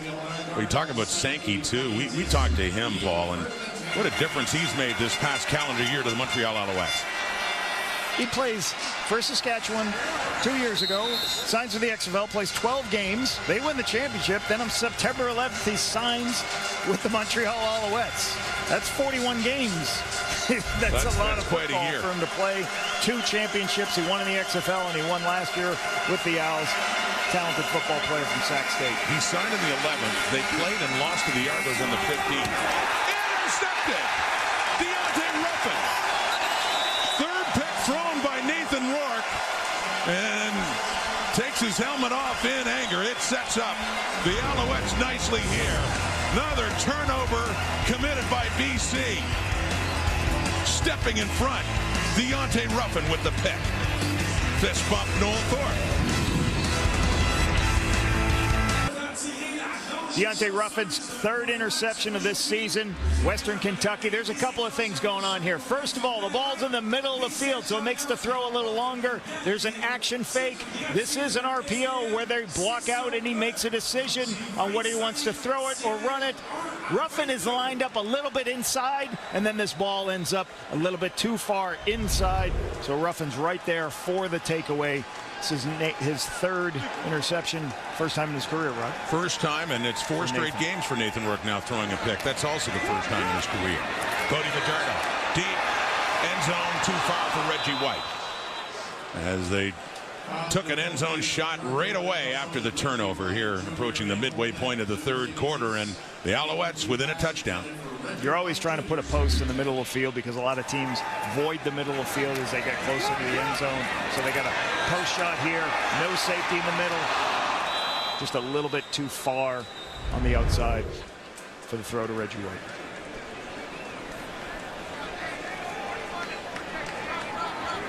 Fajardo's second game back after going on the 6th game of the hamstring injury. On second down, looks to the end zone again. Coverage was there. Ronald Kent and making contact right after the ball arrived for Cole Speaker. So good defense there for BC as 2 quick strikes to the end zone come up with nothing, and a field goal situation now for Montreal. Another opportunity for Cole Speaker on what I believe was a double move. And what does that mean? You're going to try to stop the DBs. You're going to go in and then take a shot, trying to slow the DB's feet down. But really good recovery. Kent's a high player. He sees the movement inside. Now watch him close and go make a play. And there's the collision at the point. So good recovery. Well, I'm sure Jason's watching to see whether he has enough angles for the challenge. Yeah, he threw that flag. Montreal is challenging the previous play for defensive pass interference by BC number 21. Montreal conteste la décision. Here's the question I have. As we looked at that, well, we can have a few more looks at it. They said as they try to reduce the influence of the command center that they didn't want to be making decisions based on slowing it down to see if he arrived first. If they thought their initial impression was no interference, they did not call PI, that they didn't want to get into overturning plays if they thought you had to slow it down to determine whether or not it was PI. Well, I don't think just because it wasn't called here, they're still going to look to see if, hey, did a guy get there early? Did he make contact before the ball gets there? If they still see that on their reviews, they're still going to put a flag now. That looked awfully close, though, didn't it? Yeah, it's very close. Very close when you look at it game speed. Live speed, they said no pass interference. Here's the command center's decision. After review, the ruling on the field stands. Incomplete pass. Après revision, la décision. So consistent with what they said they wanted to do going forward regarding pass interference when it looks that close. They don't change the call on the field. Alouette fans don't like it. Jason Moss 1 for 2 in challenges, had a successful one earlier on the fumble by William Stanback. They even talked about, hey, we want to take a couple looks at this, but we want to look at it. We don't want to look at it slowed down. We want to make sure that we don't slow it down too much. We want to see it's clear and obvious a pass interference. So Jose Maltos is out. He'll settle for a try for 3 from 27 yards away as Maltos puts 3 more on the board, Montreal. So Jason Moss frustrated with having that challenge not result in an overturn. Another look, as I say, when looking at this in slow motion, Ronald Kent now on Cole Speaker. Kent's going to come in from the top of the screen to make contact. Could be right on time. It's not clear and obvious that he was there early. But at least they're going to just say, hey, we're going to allow that to stand. And Cole Speaker didn't argue at the time. So BC ball up by 4 again. Dumping it off to Javon Catoy, who was hauled down there by Darnell Sankey, and a late flag does come out. Catoy's 23rd catch of the season. This is a big body player. They pretend to block, then leak him out into the flat. Get him the ball out in space. 6'5", 230 pounds. Scholar tackle, Montreal number 1. So you can see right there, can't tackle from inside the cylinder. So that's going to be a 15-yard penalty for Sankey on the horse collar. To finish the thought about Sankey, though, Sassine 4 days later plays his first game for the Alouettes. They lost, and then never lost another game. They've only lost 1 this year. Sankey's only lost 2 games as a member of the Montreal Alouettes. Crazy, yeah. But he is penalized there for the horse collar. Sacramento State, Rod. Him, Ricky Ray, Charles Roberts, and Kyle Bethard-Thompson. I was going to say MBT from a lot of guys from Sacramento State. Amazing. down to the Alouette 46.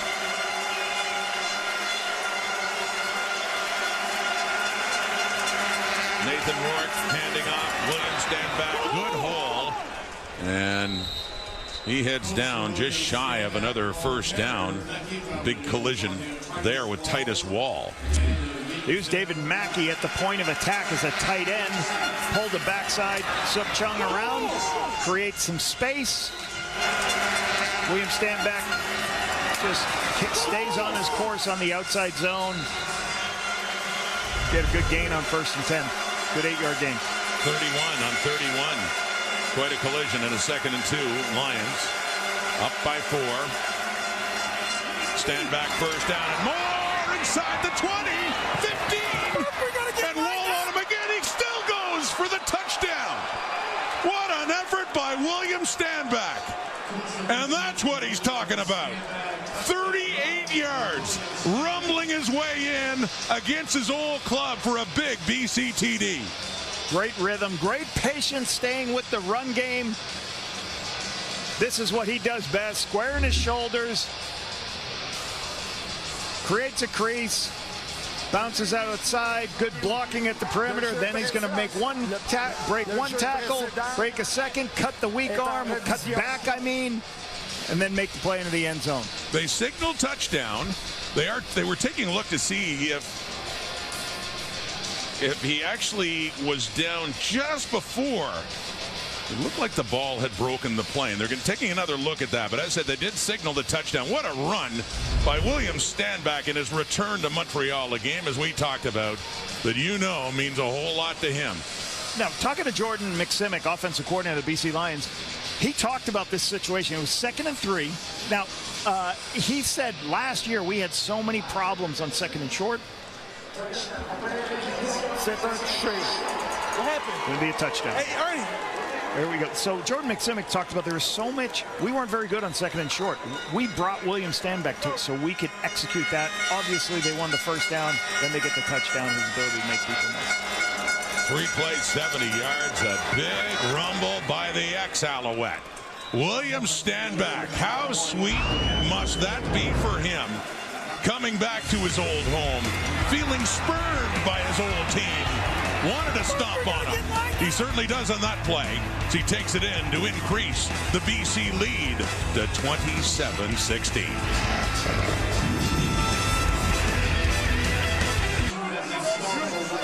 11 carries, 85 yards, and a touchdown. He's averaging almost 8 yards per carry, 7.7 right now. Look at these ranks the last 3 weeks. This is what they want to get out of this physical football player. And this is what he got. Really good short yardage situation. What's he do? Everybody at the line of scrimmage. He bounces it outside. Makes one miss. And then starts using his physicality and his strength to get his way into the end zone. And let me go back as I talk about, I didn't think this offense, when he was signed, that wasn't going to change. This was not going to look, Rod, like 2018 Winnipeg Blue Bombers with Andrew Harris, because Vernon Adams at the time, you had a guy who really is great with a football in his hands. It wasn't going to turn into a run football, but they wanted somebody who, when they needed to bang, when they needed on 2nd and short yardage, they could get it, and they certainly have it in William Standback. And a 38-yard run for a touchdown. His longest run this season, and what a time, what a place to get it for William Standback. James Letcher on the return after that kickoff. And yeah, read the quote earlier. He wanted to stomp the Alouettes. All business, even though he's got some friends here. And he's really enjoying his time in BC. I asked him what he liked about it. He goes, I spend so much time with this offensive line unit.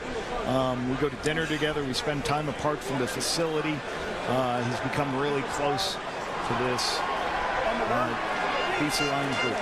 For now, it makes him the leading rusher in the CFL, ahead of Brady Oliveira. Oliveira at 851. Should point out this is Standback's 13th game. For Oliveira, he's played 11, and they're playing in the Banjo Bowl tomorrow against the Saskatchewan Roughriders, part of our triple header. But for now, William Standback on top of the league in rushing.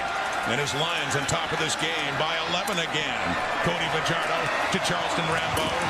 And gets it up for about an 8-yard pickup. Gary Peters and Ronald Kent take him out of bounds. We have a fib here, Rob. A fib formation into the boundary. They put 4 receivers into the boundary. When you play zone, if you can look at this, hold on, let me draw. I don't know, I get an opportunity to draw. Let's draw it up. You put 4 people into the boundary. Now you can get a numbers advantage, block one of them, get the ball in space to the top yak yardage team in the CFL. Walter Fletcher lost yardage, tried to keep his feet. There's good pressure in there. That defense, Josh Banks and the Lions up front. And they push it back to a 3rd down to stall the Alouettes. 6 carries, 23 yards for Walter Fletcher. So the BC Lions defense, their front has done a really good job. Defense coordinator Ryan Phillips, their unit's really performing well today. We talked to him this week. Great conversation. I asked him, what are you better at nowadays? Right? I loved what his answer. He goes, well, sometimes, coach, I go back to the player days and I start yelling at my own players. I got to be a little bit more cool, calm, collected. But you're going to be happy with Banks right there on that stop. Ryan Phillips, whose playing career ended here in Montreal. He was injured. It was short, and he did regret, nothing against the Alouettes, he regretted not retiring as a BC Lion. Great career he had there. And now starting another great career as a coach in BC. What another fine punt by Zima to chase Williams back inside the 10. Bit of a high tackle as he goes down. But a 58-yard punt. And back comes Nathan Rourke. 11-point lead. In his 4th start since returning to the Canadian Football League. And each start, certainly heading into last week, after the game in Victoria last week, each start has gotten better. There have been turnovers on the night. He's thrown 3 interceptions. 2, you could say, on tip balls were not his fault.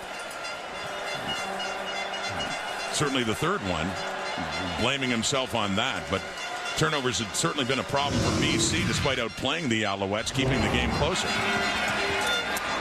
Yeah, these are opportune.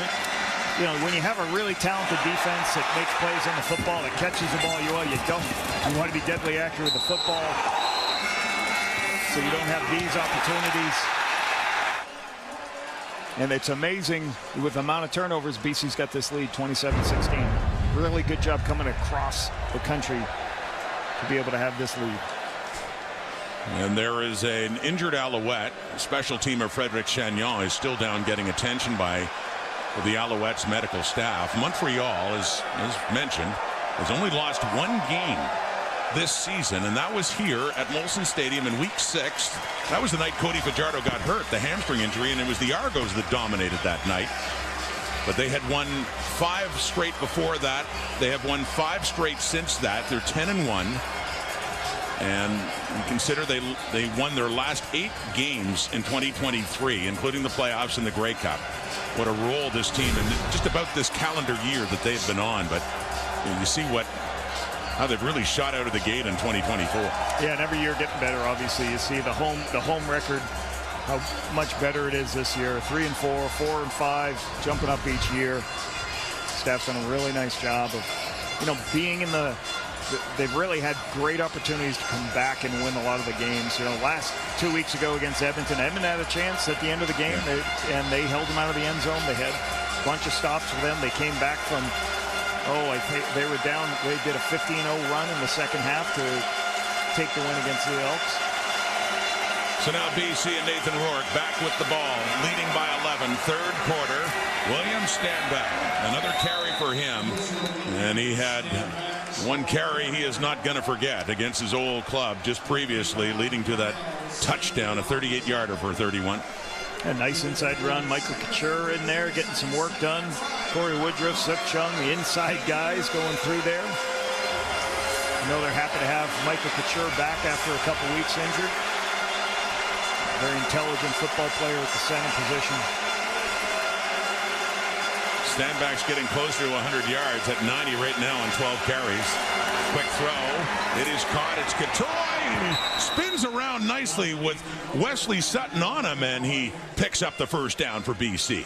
Just hard when a 230-pound guy makes the catch, and Sutton's trying to hold him down, but Sutton's 188 pounds.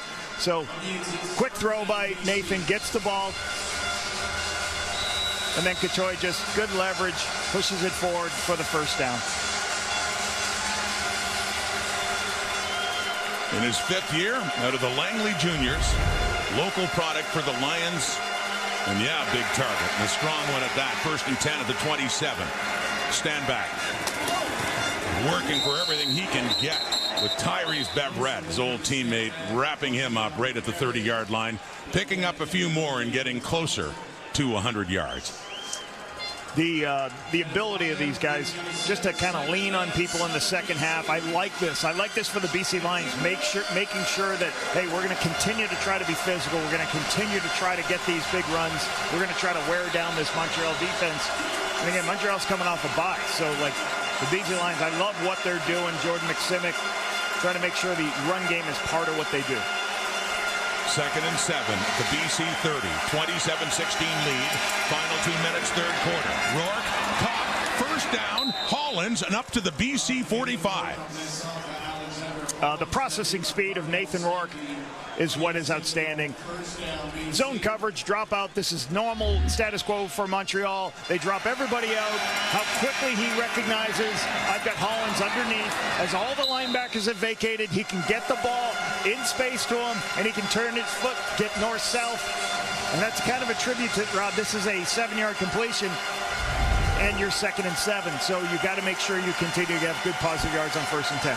Gain of 14. They mark it at the 44.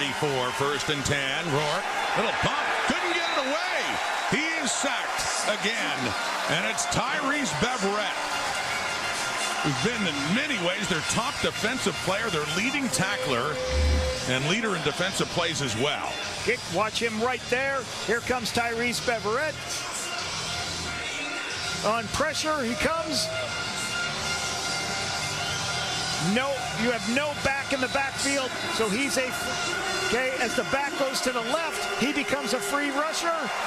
Nathan doesn't have a chance to throw the ball. There's nowhere to go. Really good push in expansion to give Tyrese Beverette that run up the middle into the inside A-gaps for the sack. 2nd sack for the Alouettes, loss of 5, 2nd and 15. Down he goes again. Ball's out, still out, as Rourke picks it up, but it had been blown dead, and it's Isaac Adeyemi Berglund with his 2nd sack of this game. Speed rush on the outside. Speed kills when you're coming around the edge. We've got young tackles on the outside, but Adeyemi Berglund coming around this edge with speed. He just beats David Neville's hands, and if you don't get your hands on him and can't run him by the quarterback, it's going to be a sack every time. Great play by Adeyemi Berglund. So Rourke and the Lions go backwards in that possession with 2 sacks, and it's Flintoff to punt it away. Coming in to get his Letcher at the Montreal 40, across the 50, but the 52-yard line with Christophe Beaulieu, the rookie Lion, on the tackle there. But Montreal takes over, still down 1 score, 7 points. And that's quarter time. Memorable quarter, especially for that man, William Stanback, the touchdown to pad the BC lead.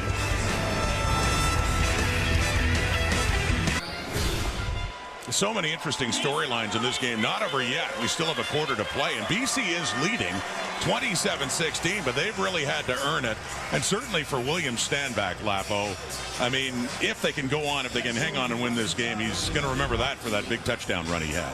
Really nice run, really nice balance of trying to get the run game involved. Once you got to make sure you do that, because facing this Montreal team, now they've got 3 10-point wins this season, coming back from 10 points down. So they're in a situation where, hey, we've got to make sure we finish in this fourth quarter, because Montreal are the comeback kids. Like I said before, 7 out of their 10 wins were from behind. So they've got to have an answer. They got to hold off this talented Montreal offense and make their plays on defense. Well, that defense certainly charged in. See Nathan Rourke getting some attention after he was sacked, hit by Tyrese Beverette, and then Isaac Adeyemi Berglund on their last possession of the 3rd quarter. Flags out in the Alouette possession here before the snap of the ball. So a double cadence. Still 1st down. So what that is a double cadence, where you're trying to take a look at the defense, or you're trying to get the defense to jump off sides. One of the receivers goes too far downfield, and that turns into a penalty and a 1st and extra. for the Montreal Alouettes. 1st and 15 at the Montreal 47. Final quarter. Alouettes. Fletcher spins and doesn't get to midfield. You know, as good as Montreal's been getting the results, they've been missing some key players. There's Austin Mack, who just came back to the team. He played against Edmonton 2 weeks ago, and then he got hurt in practice. He's on the 6th game, but bear in mind, they lost Tyler Snead right at the beginning of the season, and Keon Julian Grant, and most significantly, Tyson Philpott, who had for a time been the leading receiver in the CFL, but he's been gone a month with a foot injury. So all teams have injury issues. Montreal certainly has theirs. Fajardo on the 2nd and 9, wants to take off, does, first down. Just tiptoes out of bounds too, as Christian Covington was giving chase, but Fajardo got enough to keep this drive going. You play coverage, you drop everybody out underneath. Cody recognizes no one open, starts to scramble, and does what he's started his career as a great runner. Be able to go get the first down, keep the drive alive. Really good recognition that I don't have anybody to throw to. I'm just going to pull it and run, get the first down. Yeah, you're right. Tyson Philpott at the beginning of the year was outstanding. Still has the most big plays on this football team. It's difficult to replace. Hats off to Danny Machocha. Fajardo, Cole Speaker, and Ronald Kent is right there to upend him. And a little pushing and shoving after the fact.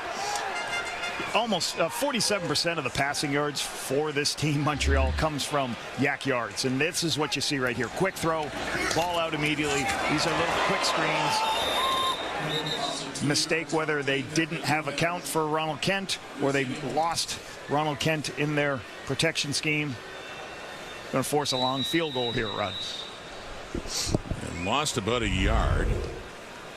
And it's a 2nd down coming up. But yeah, if they can't advance it much further, it would be a long one for Jose Maltos. Needing 11 yards for the first down from the BC 44.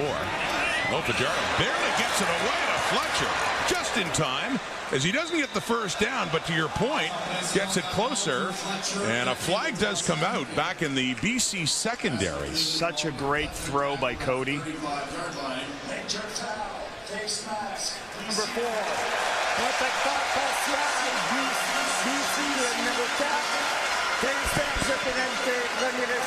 Well, with that face masking penalty, and Ryan Phillips is beside himself, that'll move things down for a first down for the Alouettes near the Lions 20. If there wasn't a face mask, what I loved about this, Cody, knows he's not going to get the first down, but he doesn't take a sack, and he would have made that field goal much easier for his kicker. So love the decision to get the check down. But the face mask is going to give them the first down they need, put them right inside the 20. So the Alouettes moving right back. Down 11. Trying to draw. Fajardo wanted to take off, but Sione Tehema says, simmer down. You're not going anywhere. This is the second play I've seen that it's truly called a quarterback run. It's not a quarterback draw and everything. This is a power play to the quarterback. What does power mean? You're going to pull a guard over. One guard's going to come over to one side. But Tehema, he beats the guard, so the guard cannot kick out. And that is a shot delivered on Cody Fajardo. Want to be a quarterback, Exactly. All that glamour. And in that case, Tehema, an open season to come in and take down Fajardo hard. It's a 2nd and 14 on that loss from the BC 24. Fajardo, he dumps it off to Fletcher again. Has his feet. Keeps running.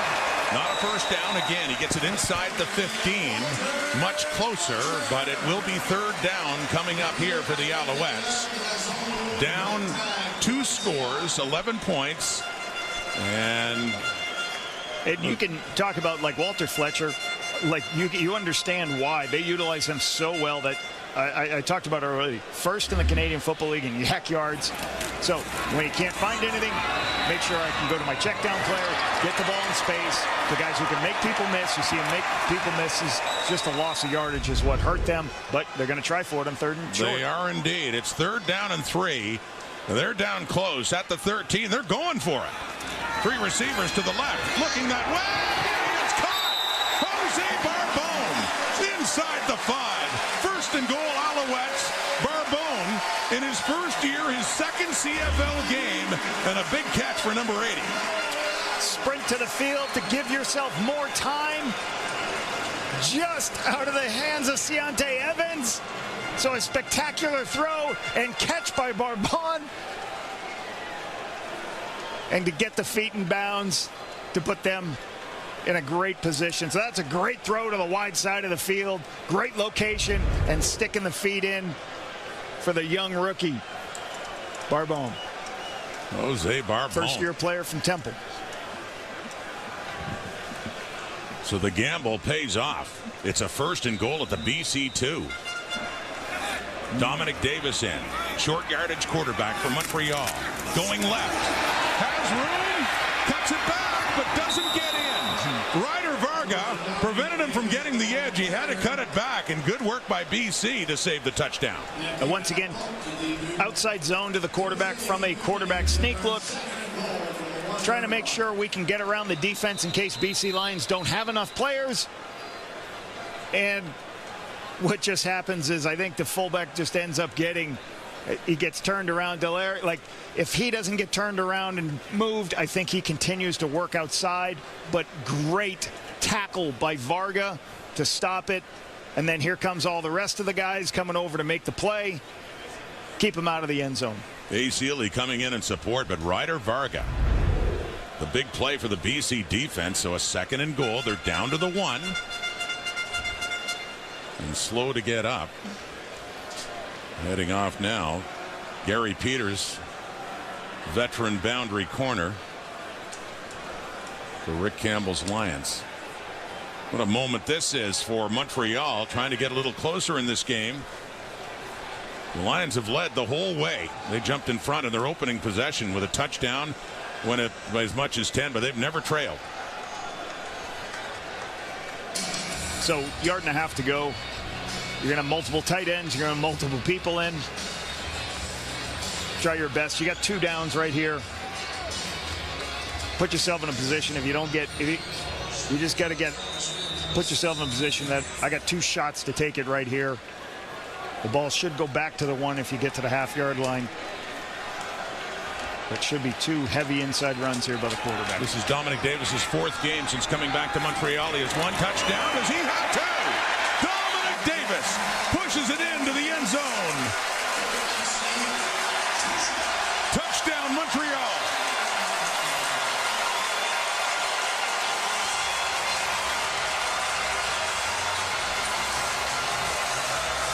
You're asking your offensive lineman when you're a yard off the ball. You got to get lower than them, pick a spot. Quarterback stay low, stay underneath the linebackers. Finish in the end zone. And that makes it a 5-point game. So, yeah, they're going for 2 to see if they can get to within a field goal. But a great drive by the Alouettes included a 3rd and 3 gamble that paid off with that pass to Barbon that set him up at 1st and goal. 10 plays, 58 yards. As once again, BC still leads, but the tide feels like it's turning a little bit for Montreal in this 4th quarter for 2 points to get within 3.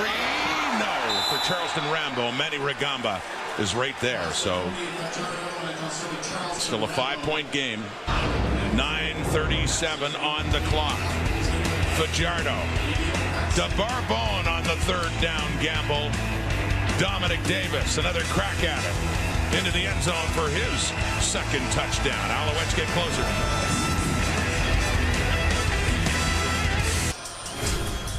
Week 14 started tonight. Week 14 ends in a big way tomorrow. Super Saturday. Triple header. Look at this. What's that game in the middle? The Banjo Bowl. Riders Bombers on CTV. Look at that. First time awesome. CTV's got the CFL since 1986. So it starts with the Argos and the Red Blacks. And it ends with the Stampeders and Elks. Both of those games on TSN, but note, CTV will have the Banjo Bowl. On that kick, a short kickoff. And the Alouettes, who had just picked up a touchdown, got it to within 5. And a flag does come out. Looked like a moonshot where they're going to try to kick it to an area where they felt there was no players on the return team. and go recover. So you see that crossfield kick to that space where they must have seen on film that there's space over there for them. Trying to sort out.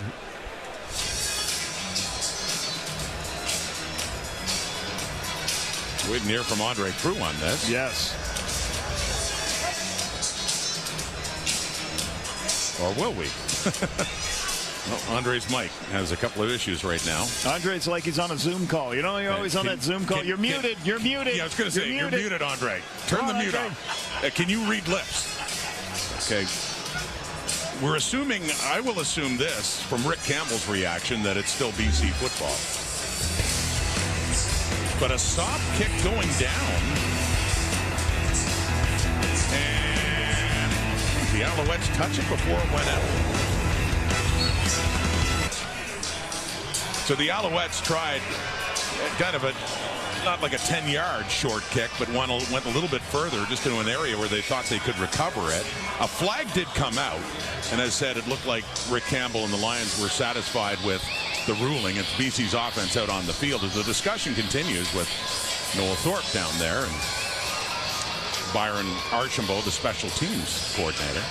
Yeah, sometimes you're going to look at your self-scout and you're going to watch and you see if people run back to do their coverage too early. Sometimes some voids are shown on the field, so they did what's called a moonshot to try to go recover a short kick. And now we're going to get an explanation from the referee, Andre Proulx, and Alouettes are pretty fired up about this.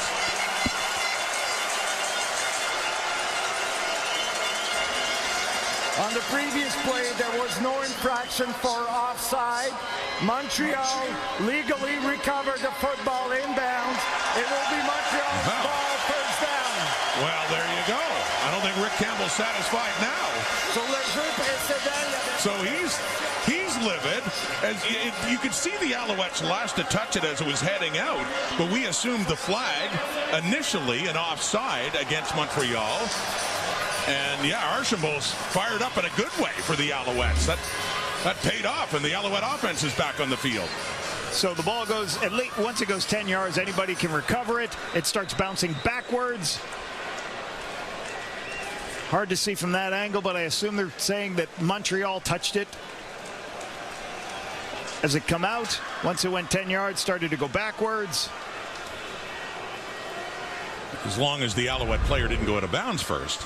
But the ruling is Montreal ball. Cody Fajardo to the left. Cole Speaker. The Alouettes got within 5. Last time they had the ball just moments ago. 2-point conversion try failed. But here we are, one-score game, 27-22 BC. Alouettes have this fourth quarter momentum going again. Special teams coordinator. I don't want to run into him, Rod. No.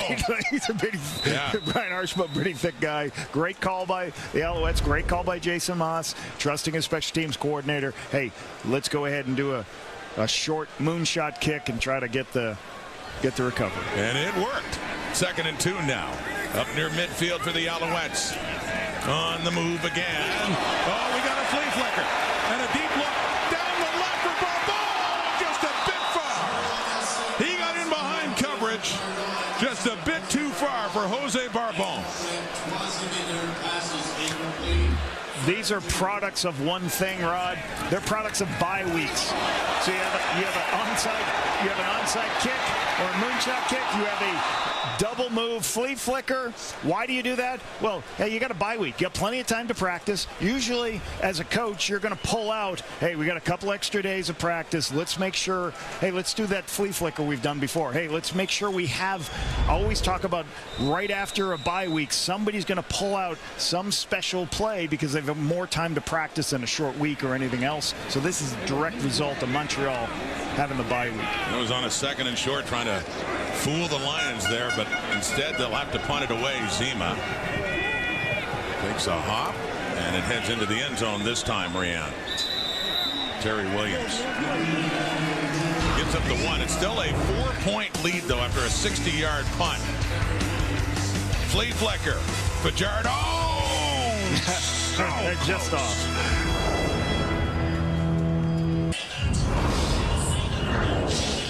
Last week, William Stanback had 93 yards rushing.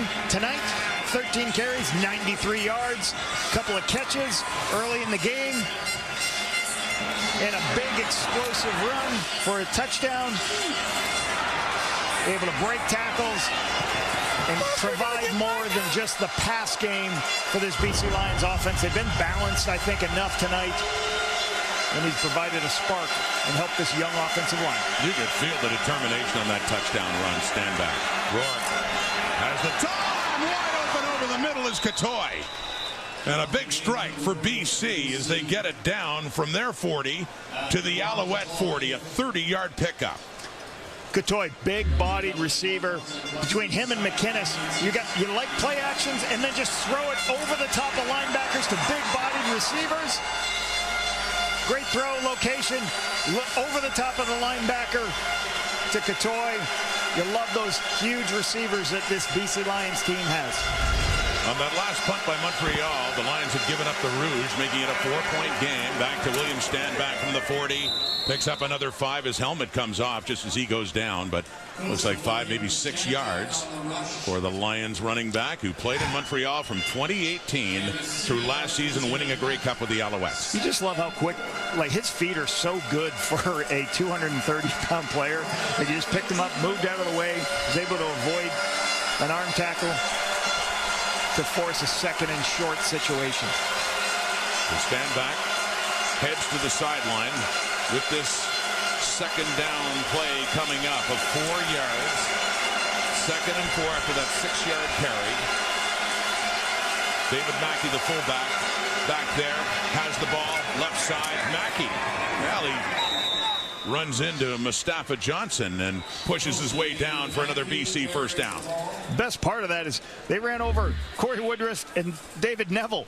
So the younger players, nice jump outside, gets north-south, gets the yardage needed.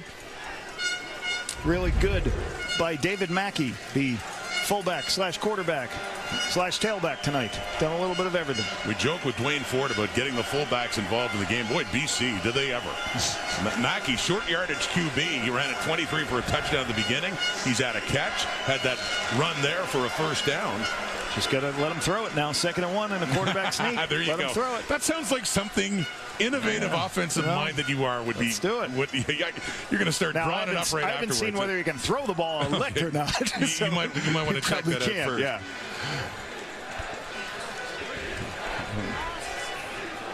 Remember you in studio years ago, drawing up plays, just something to do, always working on some new wrinkle, some new idea. And stealing it from other people. Well, that's what good coaches do. You see other people do it, and then you keep going. Secret to good comedians as well, I understand. That's what Perkins been a good player, good find for them the last couple of years. Right tackle. Andrew Pearson will go in. Boy, they've had to juggle things in their old line with Terrell Broxton suffered the knee injury, went on the 6 last week and touchdown Pacific, so they made that change. Tyler Packer had been starting this year. He got hurt, so they brought in a new left guard to their left side. And we hear the noise. A lot of noise here in Montreal right now. Oh, yeah. Cue the air horns when the Alouette defense is on. 1st and 10, Montreal, 28. And back to the ground and legs chugging. 31, William Stanback. Exactly what Jordan McSimic talked about. He's like, hey, we want to be able to have a guy that if I need to get 5 yards, I can get it. He squares his shoulders, just makes a slight inside move, and then he's going to fall forward and get 4 or 5 extra yards to put them in a 2nd and medium position. Way easier to convert 2nd and medium, obviously, than any 2nd and long situation. And with that carry, William Stanback's gone over 100. He's at 104 now on 15 carries. 2nd and 5 at the out, 23. And it's off to Alex Hollins. Turns it up. Looking for another first down as he keeps the legs chugging there inside the 20 down to about the 18-yard line. Hollins is the single receiver up top. One-on-one situation, and sometimes when you have a lot of people at the line of scrimmage, that's a run play. But if you get a one-on-one matchup on the outside with depth on Hollins, the quarterback has the green light to throw it outside. take the opportunity, throw it out, throw an accurate ball, put it in Holland's hands so he can get forward for the first down. So you're just trying to get speed and space. Really good north-south move, and it's just there. At the link of the chain, it's third down. Not quite. Just the shortest of short yardage situations now for presumably the fullback David Mackey to go to work. In a similar spot on the field, a little bit further out, as mentioned, the 23 back in their opening possession. Mackey caught the Alouette defense off guard and found an opening, and not only got the first down, he got to the end zone. And what a momentum swing this is for BC. This is just what they needed, as the Alouettes were creeping closer and closer. Got it down to 4. They keep Nathan Rourke in for this one. So not Mackey. Rourke stays in. Just inches, fall forward, which he does to the left. And he bounces up and he keeps going. Going all the way for the Lions touchdown. Twice tonight, when they didn't need much, they got a whole lot more. You would have to check the stats book the last time quarterback sneaks were 2 touchdowns that were this deep, this far away. Excellent second effort by Nathan Rourke. You watch, he fumbles the ball. The ball will be fumbled. Another under center, and then he just keeps his legs moving, jumps outside. Everybody thinks the ball's going to be running off tackle, bounces outside for the touchdown. Huge response by the BC Lions on the road in hostile territory. Exceptional play by Nathan Rourke. Opening up the lead again for BC. What a response is Sean White. 6-play, 70-yard drive in just over 3 minutes, 34-23, back to 11. And Rourke, of course, gets a lot of praise for his passing, but as a runner, in 22, he had a 50-yard run for a touchdown in Ottawa, and then a couple of weeks ago in Ottawa. I saw it. Right on the left-hand side. You don't have to bring it up, Rob. Sorry to bring that up, Lapo. And then in Ottawa a couple of weeks ago, he had one for 51 yards. And then when he finds the edge, he's a dangerous runner. As you can see there's a little bit of bubble of football. But as he goes off tackle, he just keeps his feet moving. Good push by the line. And then everybody steps inside, almost thinks the ball's going to be inside. Great bounce out.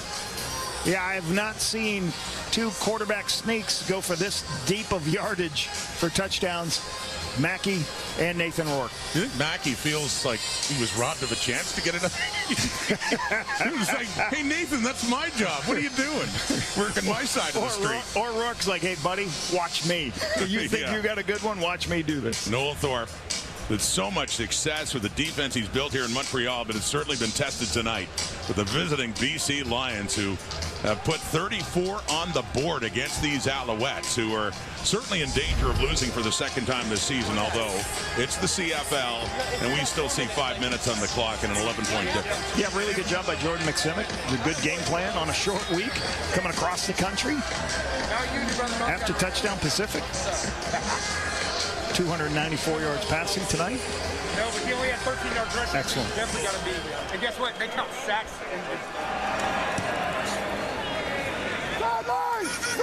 Off the kickoff. Alouette ball again. James Letcher on the return to the 30. 35. And finally pushed out of bounds. And little helmet-to-helmet with Maxime Royer. Ryan Phillips' defense about to be tested again by Montreal. Let's get an injury update now from Kenzie. Yeah, so right now for the BC Lions, we're monitoring Deontay Evans and Gary Peters. So a challenging sight right now. They're 2 starting corners. Questionable to return right now. Deontay Evans battling with an elbow injury right now at this time. It's all taped up. He is back here on the sideline, so he's got tape and some wrap around his left elbow. And as for Gary Peters, that's an ankle injury he's nursing right now. So we'll see if these 2 do return to the game, guys. So certainly a relevant storyline to follow here. Thank you, Kenzie. See Adrian Green on the corner now with the injury to Evans. That is caught by Charleston Rambo. Ryder Varga wraps him up and keeps him to about a 5-yard carry. Make it about 6 or 7 there for the Alouettes. Green moves from the free safety over to the corner. Try to make that change. You're going to expect to see a lot of zone. You're going to see a lot of zone coverage, trying to help Green playing out to that field corner. And saw Peters injured earlier. But we got him back. But he is back on the field now, the boundary corner, the veteran Gary Peters. 2nd and 3 at the Montreal 45. It's getting late. Down to 4 minutes. Pump fake. The throw. It's caught. Shetler Furbius. Midfield. First down into the Lions zone. Clock continues to tick at about 3:50 to go. And Montreal back to trailing by 11. Christophe Beaulieu is now playing free safety. First-year player from Laval. He's playing the deep player. And part of the chorus, Montreal just taking the checkdowns as much as they can. Here we go again after the gain of 13. Intercepted.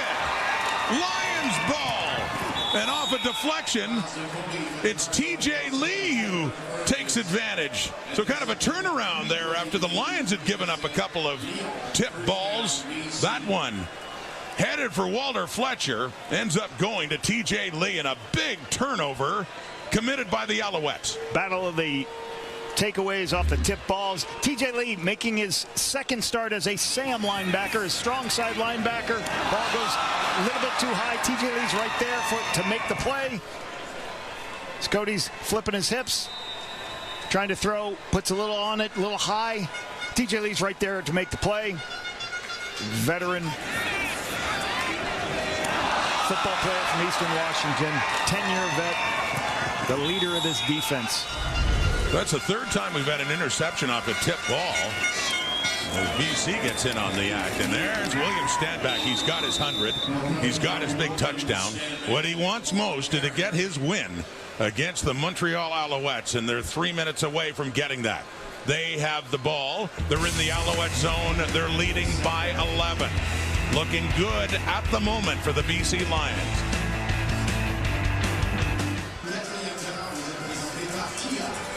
Frustrated Cody Fajardo after the interception before, and BC has the football, and the Alouettes are facing the strong possibility of their second loss this season. Fajardo, 6-1 record as a starter this season. Montreal had taken a timeout just before the official 3-minute warning, so they'll give the warning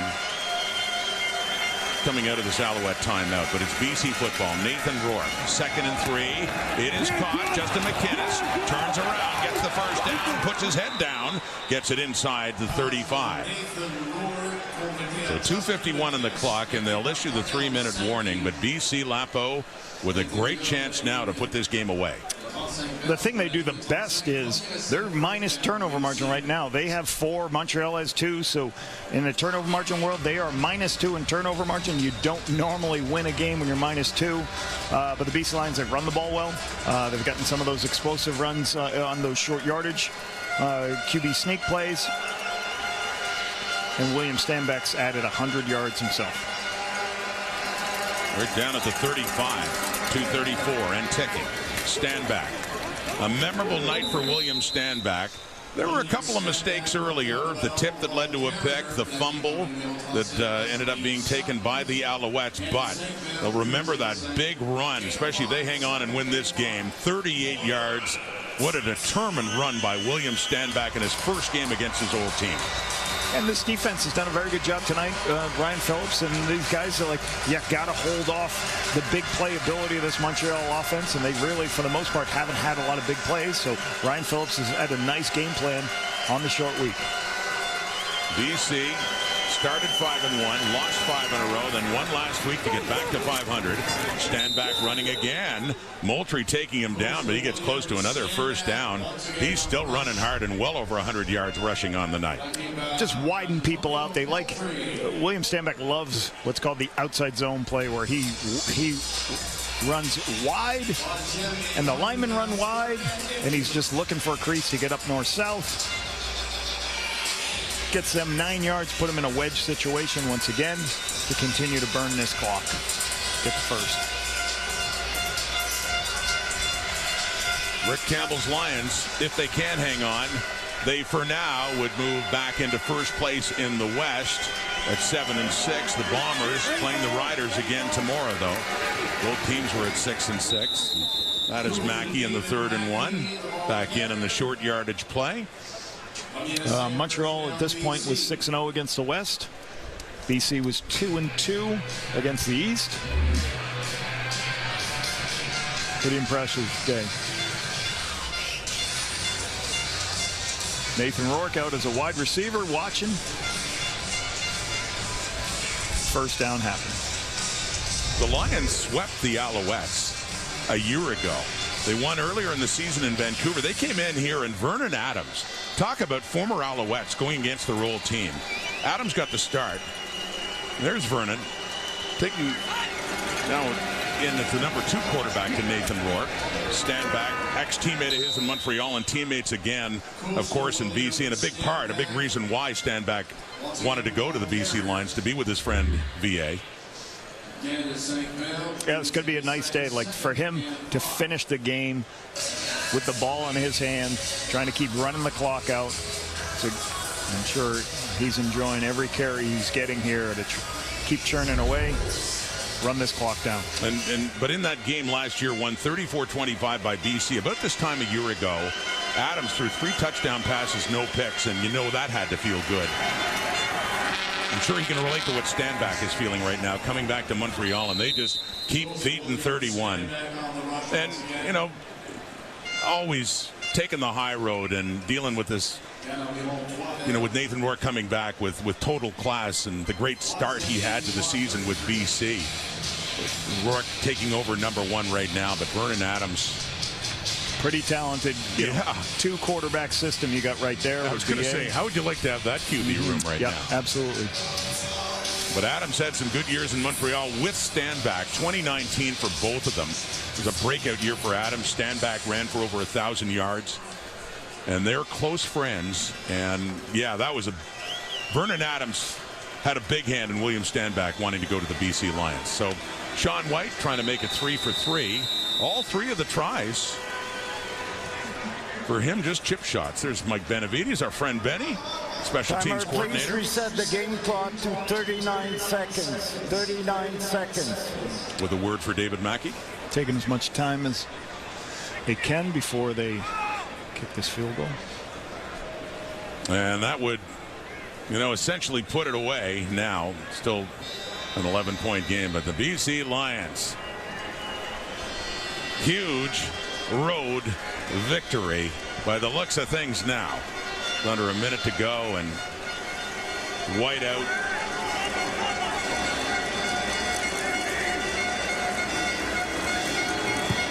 To make it 37-23. And back above 500, we take an updated look at the West standings. The start of week 14. So into the final third of the season, BC on top at 7-6, 14 points. Winnipeg, bear in mind, because the Bombers own the season series, if Winnipeg wins tomorrow, they would technically be back in front in first place. Such as it is at this point in the season with so much football still to be played. And for the Alouettes, 10-2, still in charge in the East. As mentioned, they've already clinched a playoff spot. That math is done. For Ottawa and Toronto, though, huge game tomorrow. It is a big one. Second place in the East. You know, for the Red Blacks, who haven't played a lot of Eastern teams, they've only played 2 teams in the East this year. They played here and they lost badly, and they had a walk-off win at home against Hamilton. So that game it's been a long time since they faced an Eastern opponent, and that's you know, if the Red Blacks really want to gauge where they are, I mean, this one tomorrow against Toronto is a big one. They've performed very well against the West. Now they got to go face their Eastern teams. That's why they talk about the end of September, going into September, the rest of the season, when you start playing some of the. I think the league has done a great job of scheduling the people that you're going to be fighting for playoff spots at the end of the season. It's been really good. That Bomber Rider game tomorrow will be, you know, obviously the back-to-back. That's going to be a lot of fun over there in Winnipeg. Yeah. So for first or second place. Banjo Bowl on CTV, the other 2 on TSN, and of course the Battle of Alberta. The Elks really starting to come on after an 0-7 start. So you're in studio tomorrow all day. I'll be in studio all day. It's been a pleasure doing some games in the booth with you, though, buddy. It's been a lot of fun. The look at Super Saturday coming up tomorrow.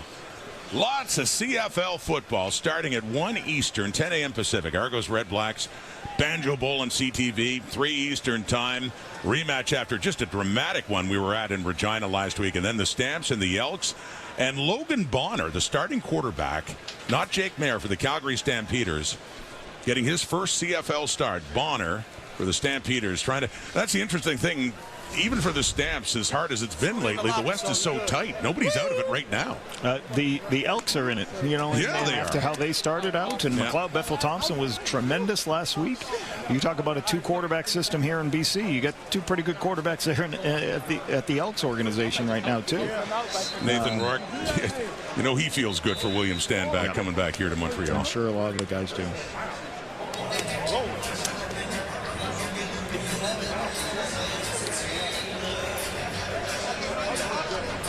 William Stanback, I'm sure, looking ahead to this game. Bittersweet, of course, fond memories winning a Grey Cup with the Alouettes, but not happy with the way it ended, not getting offered a contract. He has 20 carries for 128 yards and a beautiful, hard-working 38-yard touchdown run that is going to feel good for a while, I'm sure. Long flight home, but it'll be a great one for the BC Lions. About to win their second straight, Cody Fajardo. And the Alouettes about to lose for just the second time this season and just the third time since September the 15th, going back then, just before they went on their run of 8 straight and won the Grey Cup. Very good football team, very formidable crew here. They get, you know, and I've said this all along, this Montreal offense has stepped it up so much better this year than the previous year. They can score points, they're explosive, and you got a great defense. This wasn't their night tonight. 5 seconds on the clock. It looks like Fajardo limping a little bit there. But William Stanback, most yards since October 22nd, 2021, when he had 203 against the Argos. I remember that game as well, but wow. The Stanback, who's had reason to celebrate inside this stadium before, but the first time as a visitor. This one goes to the BC Lions, and this one for William Stanback, who has a very happy return to Montreal. On the victorious side as the Lions improve to 7-6. Really good defensive performance. Nathan Rourke overcame a couple interceptions, was able to put points on the board against this difficult defense. And certainly I really felt that Rick Campbell had his team ready to go on a short week, traveling across the country. So that's a huge win against one of the top teams in the Canadian Football League, Rod. So it'll be very interesting how just the ability for them to run the football tonight. You know, that's gonna show up when they continue to figure out how good they can run the football throughout the course of the season. So it just doesn't have to be Nathan Rourke in the pass game. So a victory for the Lions, their second straight, back on top of the West at 7-6. And for the Alouettes, who've charged out and won so many times in the last calendar year, but fall short on this night. And Montreal will head off to Calgary to face the Stampeders next week. The Lions, well, they'll be back home at BC Place to host the Toronto Argonauts. Nathan Rourke, the Lions, victorious here in Montreal. Thanks for watching, everyone. Have a great night.